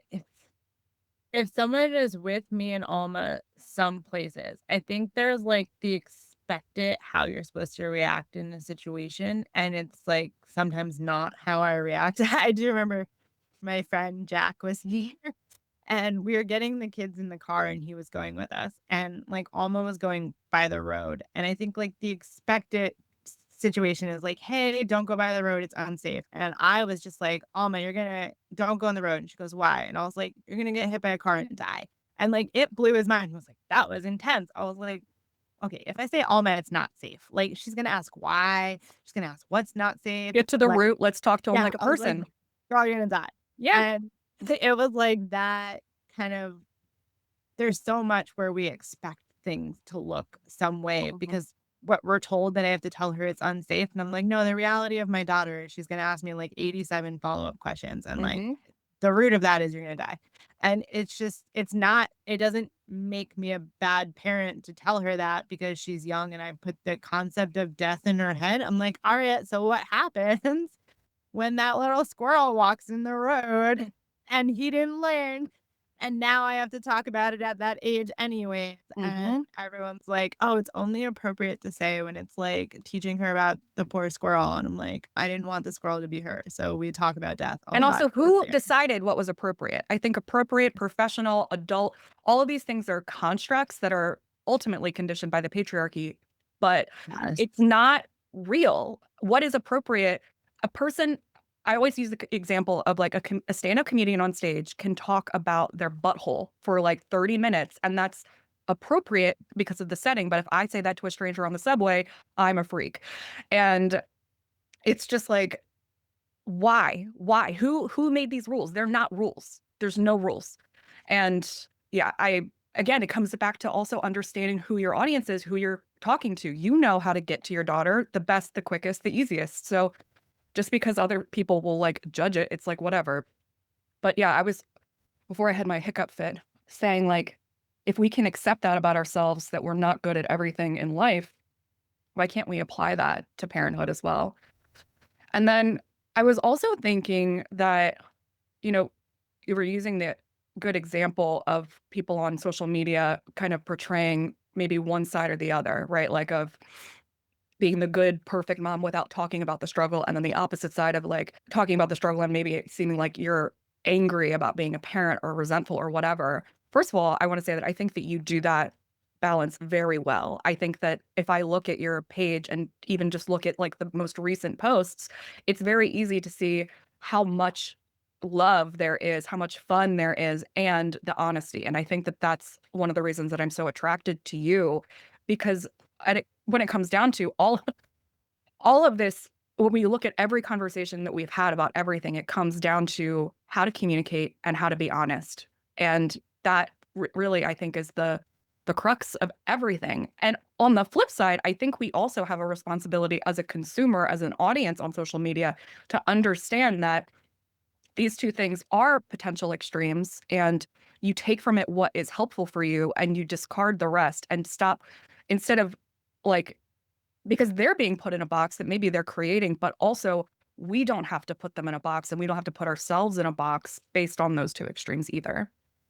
I think that kind of goes back to the beginning of like the mental health thing is like knowing someone's not necessarily like the long bio, but if I think about it, Instagram, like so much of what I do on Instagram is influencing. So I have my book one and then I'm a food influencer on Mhm, Instagram. But like on my food one, I am like upfront about like I promote foods and products. I can't eat like 90% of what I promote. My family eats it. It's fun for them to eat it. I like getting new things for them to try. I mhm, love cooking it and taking photos with it. It doesn't matter that I can't eat it. mhm, But that is, like, what is out there on my profile, and so when someone comes to my page or something, they have to I think we owe it to, like, figure like, who are you following? And if you don't get what they're about, then, like, mhm. don't follow it and don't, like Get mad at the thing that exists. yeah, Like, and unfortunately, that's not the internet, like, so many people sit on and troll and they're haters yeah. and stuff, but I think, like, that is part of it, and it goes down to, like, how do you help someone in any aspect of, like, just general, like, friendship and nice just being nice and kind. Kindness is Mhm, just knowing what they're about, and if you don't do mhm, that to kind of ask beyond what you're assuming, mhm. then The curiosity versus the yeah. judgment and assumption. And along with that, like, I think it's great to have that kind of like bio and explain, but I think we also, especially as women, need to stop disclaiming everything and just be like, this is the poem, interpret it as you will. This is the merriment making sticker. You go be it. How does that make sense for you? I don't have to explain every single thing that I'm doing. And I've gotten, like, admittedly, like, to a point tired of that. Like, I did a post a while ago, like, I know a lot of where, like, my ADHD kicks in and nervous energy, and, like, one big thing is interrupting. And I try to, like, be super aware of it and pause and, like, think and, like, hear it, and sometimes I just get, like, really excited, especially when it's something on and kind of my head feels that, making sure someone else doesn't feel alone. So if someone says something, I'll be like, "Me too," and, like, make sure that they, like I share with a shared experience. And I Mhm. have learned to slow myself down. I have also learned to ask someone like, "Hey, are you just venting or do you want to hear a shared Vent or experience?" advice. Yeah. Yeah. Not even advice, just like a I don't wanna say me too, but like me too. Yeah. Like, Yeah. it's like someone had messaged me from group the other day and they're like, "Hey, can I talk?" And they shared like everything that was going on. And I asked them, I was like, "Do you want me to share back something similar I went through? Or do you want me to just focus on you?" And like their response was like, "Please share an experience because I feel like I'm the only one going through this." And I'm like, Mhm. that's where my brain goes. Mhm. So with like the people like who get upset when I interrupt a lot, and I have to really work on it because I know, like, it just rubs them the wrong way, but it's someone who, like, necessarily can't not be in my life anymore. My social energy to be around those people and have to know that, hey, in order to be with you, I have to filter myself. I Mhm. have to like sit there and mindfully think of like pausing one, two, three. And I understand my social responsibility to maybe be better at my kind of flaw in that aspect, but I also understand the weight and intention behind it. Am I doing it because I just don't wanna interrupt that person, I love them, but also if I slip, they don't mind, Mhm. then that is who I'm hanging out with a lot more Yeah. because I don't wanna have to, like, put on airs in a friendship. And then if I have to go out, like, sometimes Matt will be like, "Oh, like, go do this," and I was like, "I don't want to," because, like, I have to, like, edit myself, and I just wanna go out and be the crappiest version of myself tonight and enjoy every second of it. I was like, And I mean, and the other thing too is like, I like when people interrupt. I like it. I like when people are doing what you're doing, you know? So for everybody that doesn't like something, there's somebody that appreciates it too. And that comes yeah. back to the niche as well, you know? You know, with relationships, you wrote a blog post that was inspired by a post that I made about cycling through friendships. And I read it and I was like, she gets it. She really gets it. But I would like to flip that. And I want to know selfishly, is there anything that I have ever said or done in the time that we've known each other that has actually helped you? Not like for flattery, but necessarily, but like No, I'm like, I want I to people to understand like what it looks like when merriment really hits, you know? I had said it was like the permission thing. And I know an aspect of it is I'm trying to think of how to phrase it. Like there is an aspect of like the all think of like not that there's unfun parts of you, but all of like the fun inherent just being crazy out there joy, the showing up dressed as an elephant, they're Mhm, talking to strangers and stuff. mhm, There is an aspect of that that I have always been in my life, and mhm, then you end up in some environment that, like, what's the now, like, clips your wings, and so mhm, you become this quieter version of yourself, mhm, and a lot of it in being a mom was trying to make, like, mom friends. Sorry, moms out there, some moms suck, and they are judgmental. I take my kids to breweries. You know why? It's not the drinking for me. It is the fact that if you go to a farm brewery, that is free, vast land that doesn't charge you to get in, that usually has a swing set, that has fun animals, that lets your kids run around screaming because they're in a contained area, and you get to hold a beer and look at gorgeous scenery. If I would tell some people, like, I'm going to a brewery, they're like, "Oh my god, you bring your kids to a brewery?" And what? We go sit in a restaurant where my kids get yelled at for, like, moving around the table, and they have to sit still, and they have to keep their voices down. So it was, like, so much of, like, editing, and then you become this editor, like, the joy is there, and for me, in an aspect, having kids was, like, unlocking that joy. I get to go into Walmart and sing because the kids wanna sing along and stuff, and I get to go, like, compliment strangers because I wanna, like, do that with Alma, and I get to wear tutus because she has a tutu on, and like, meeting you and doing a lot of the merriment missions was honestly, like, you not always wanting the kids to come. Not that they weren't invited, like, don't I'm not putting that out on your you're like, "Oh my god, Mary hates children." No, but it was, like, that idea of, like, give myself permission to do it and mhm, not need to do it because, like, it's a fun activity kids would like. Just like, mhm. why can't I, as an adult, just wear a tutu with you and go out and be fancy? And I'm like, "You're Mhm, right, why can't I?" And, like, so much of us tells us we need a reason, mhm. and so it was that and kinda, like, again, where, like, the drop dead generous thing came from. Like, I love every other grant that everyone's doing, and I wanted a reason to say, like, "I wanna do what you did too." Like, I know I use my money, but, like, I wanna try your thing. Like, at first, I did that because I was like, "That's a cool act of kindness to do." But it's kind of that, like, mentality shift of, like, just do it because I wanna do it. Mhm. and not necessarily because I'm taking the kids or trying to inspire them or because I'm like doing the grant or doing the acts. And it's just like, what do I want to do with my time now? Right. And that kind of shift has been the fun.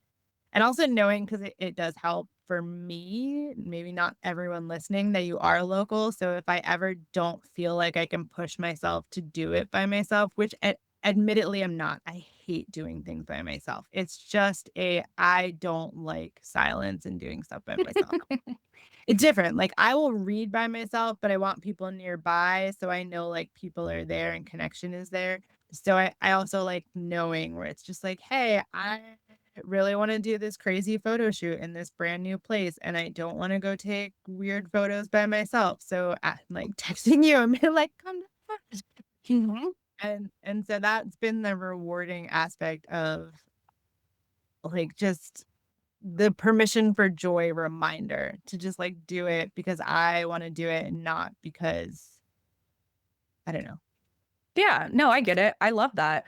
I think you touched on something of, when you had kids, it kind of like gave you that permission in a different way, right? And I think I see that a lot with parents, how they're like, "Oh yeah, what's really great is you get to like eat kids cereal and you get to play with them and you get to point out things and have more fun." And it's like, yes, I'm glad that that unlocked that in you. And also, you don't need to have kids to be able to do that.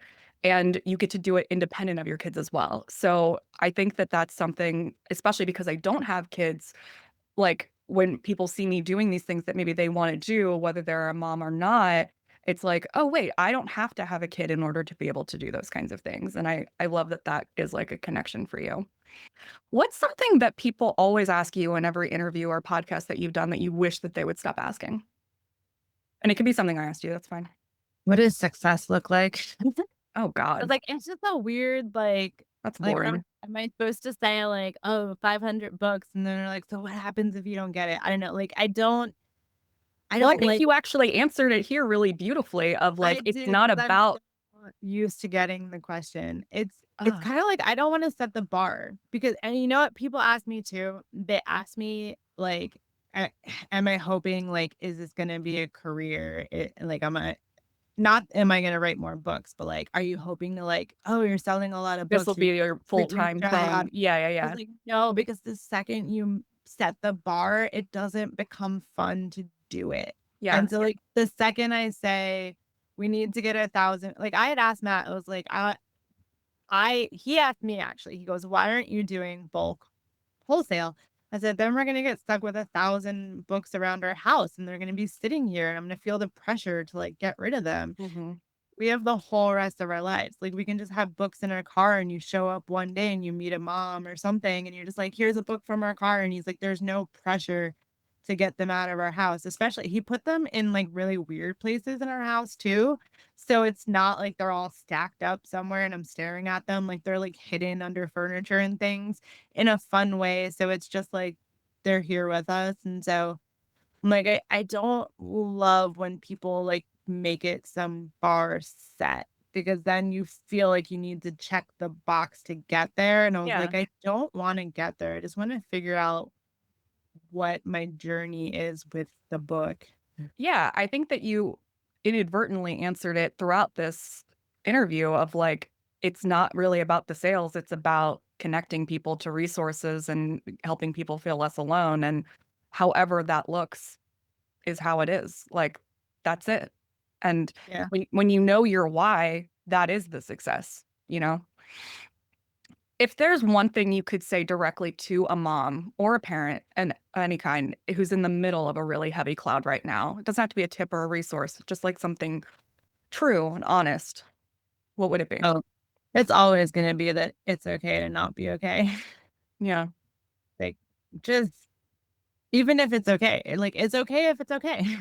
So, it's okay if you're a mom and you're loving every single second of it, and it's okay if you're a mom and you're not loving every single second of it, and it's probably okay if you hate every second of it and then go to the resources to find out what next, but it's just like, maybe it's more to feel whatever emotion you're feeling. Feel all the feelings. I love that. All right.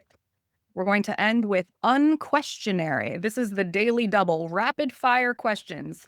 The first thing that comes to your head. You have to rename clouds just for one day, and every meteorologist has to use your word. What are you calling clouds? Zigalos. Where does that word come from? It's your book. Actually, when Matt and I would talk about being in love, I was like, it's just a weird thing because, like, at one point, love and the word excited, because I do. If you watch every pod I've ever been on and they say think like we're excited to have, or they'll say like welcome or something, I'll say I'm excited to be here today. And so I had once talked to Matt about like the word exciting and the word love, unfortunately, becomes so routine and I Mhm. know it.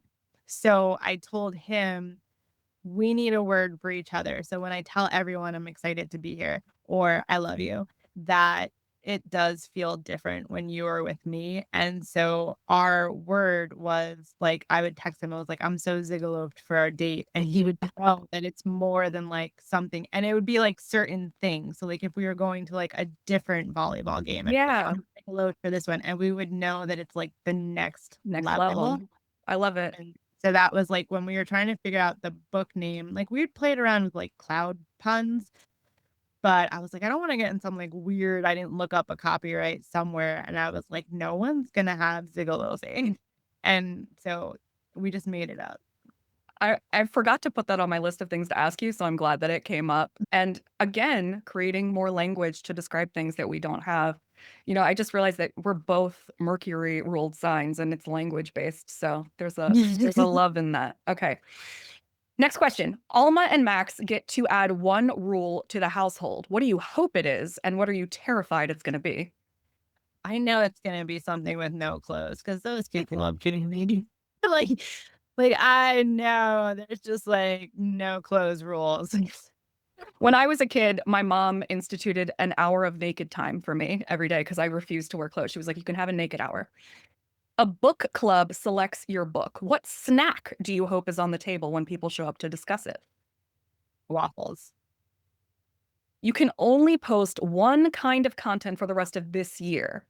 Blog, Instagram, or Substack. Which one survives? Oh, Instagram. Your cloud plushie gains sentience and it starts its own Instagram. What is it posting about? That's a good damn question. Probably, like, weird sayings that I repeat over and over. I didn't realize stuff I say until the kids like, I didn't realize how much I say "you're the worst" until the other day, Max, like, called me the worst, and I was like, "I'm just impressed the way he used it." It could have like the words that you make up too, like Zigalo. Yeah. What is a when I was at your house and we ate dinner, you had that like prompt that you asked at the beginning of it. So what's a question from your family's dinner table prompt ritual that you would like to ask me? Hmm. Like, we haven't done the past couple of days, so, like, I can't even steal one. What is the worst advice you've ever gotten? Like, I feel like people ask best a lot. Yeah. What would you be like, "That's it." I know you don't like hold space. What else would you put in the trash can? I It's not that I dislike the meaning of hold space. It's like, it just feels so blech. Okay, so the first thing that came to my head, which is how I play this game, is when I first left my job, my dad told me to go meet with like a business person. I don't even know what his role was, honestly. And I was supposed to like come up with a business plan and he was supposed to give me feedback. And he said, "You can't do all of this. This is too many things." And I cried and I went home and I felt like this was impossible. And I think he was right, maybe in the sense like you can't start with all the things, but the idea that you're limited, not just in business, but in any way, that you can't do multiple things, have multiple interests, multiple facets, explore different things is deeply incorrect. I tell people I'm really good at multitasking, and they're like, "Nobody can multitask." I was like, "Let me show you." Yeah. You get to play a volleyball game against someone fictional. Who are you picking as your opponent and why? Someone's short. But that On a scale of 1 to 10, how likely are you to cry at a really good children's book? Defend your answer. probably likely. I know even Alma will, like, read some, and she's like, "Mom's gonna cry." Like, I get the happy tears a lot. What is one thing that your kids have taught you about mental health that no therapist ever did? I mean, clouds don't last forever kinda came from Alma, Mm. like, in a sense, she was very much like, "Okay, it's here, like, tell me when it's gone," and I was like, kind Yeah. of seeing that, Yeah, I love that. All right, and complete this sentence. Everything sucks right now, but what helps is being able to say that it sucks. Pete Holmes is one of my favorite comedians, and he has this bit about how hell isn't going to hell and having to like do all this labor and like I don't know, like ditch coal or so I don't know. But then he was like, that's not the hell part. Hell would be not being able to bitch about it later. That's true. Okay. Kendall, tell people where they can find you and how to support you in what you're building. We mentioned Pay It Forward as the program for your book. I think that is a very important piece. Go ahead and I'll make sure that we touch all of them, but tell us Yeah, where. I made my life easy. It is all Cloudy Day Chronicles and then just where you are. So Instagram is Cloudy Day Chronicles, Gmail is Cloudy Day Chronicles, .org is the website, Substack is Cloudy Day Chronicles. I was like, I only have to remember one thing. It's perfect. And if people want to get your book, go to the website, cloudydaychronicles.org, right? Slash Yeah. books. And there are hardcover signed copies available. You can do the Pay It Forward bundle where you buy one and then a second copy goes to a school or a family in need. Check out Kendall's Instagram and Substack. We'll put all the links in the show notes and all the resources that you provide because it is very important for everybody to check out your blog and how well it's set up and get all those resources because you have really built an entire library for tools and families on there, and that stuff deserves to be found. I really think Artscape knew what it was doing when it put a rainbow in your path that morning. Rainbows don't appear in spite of clouds. They appear because of them sometimes. And you have let me be your rainbow on some of your hardest days, and vice versa.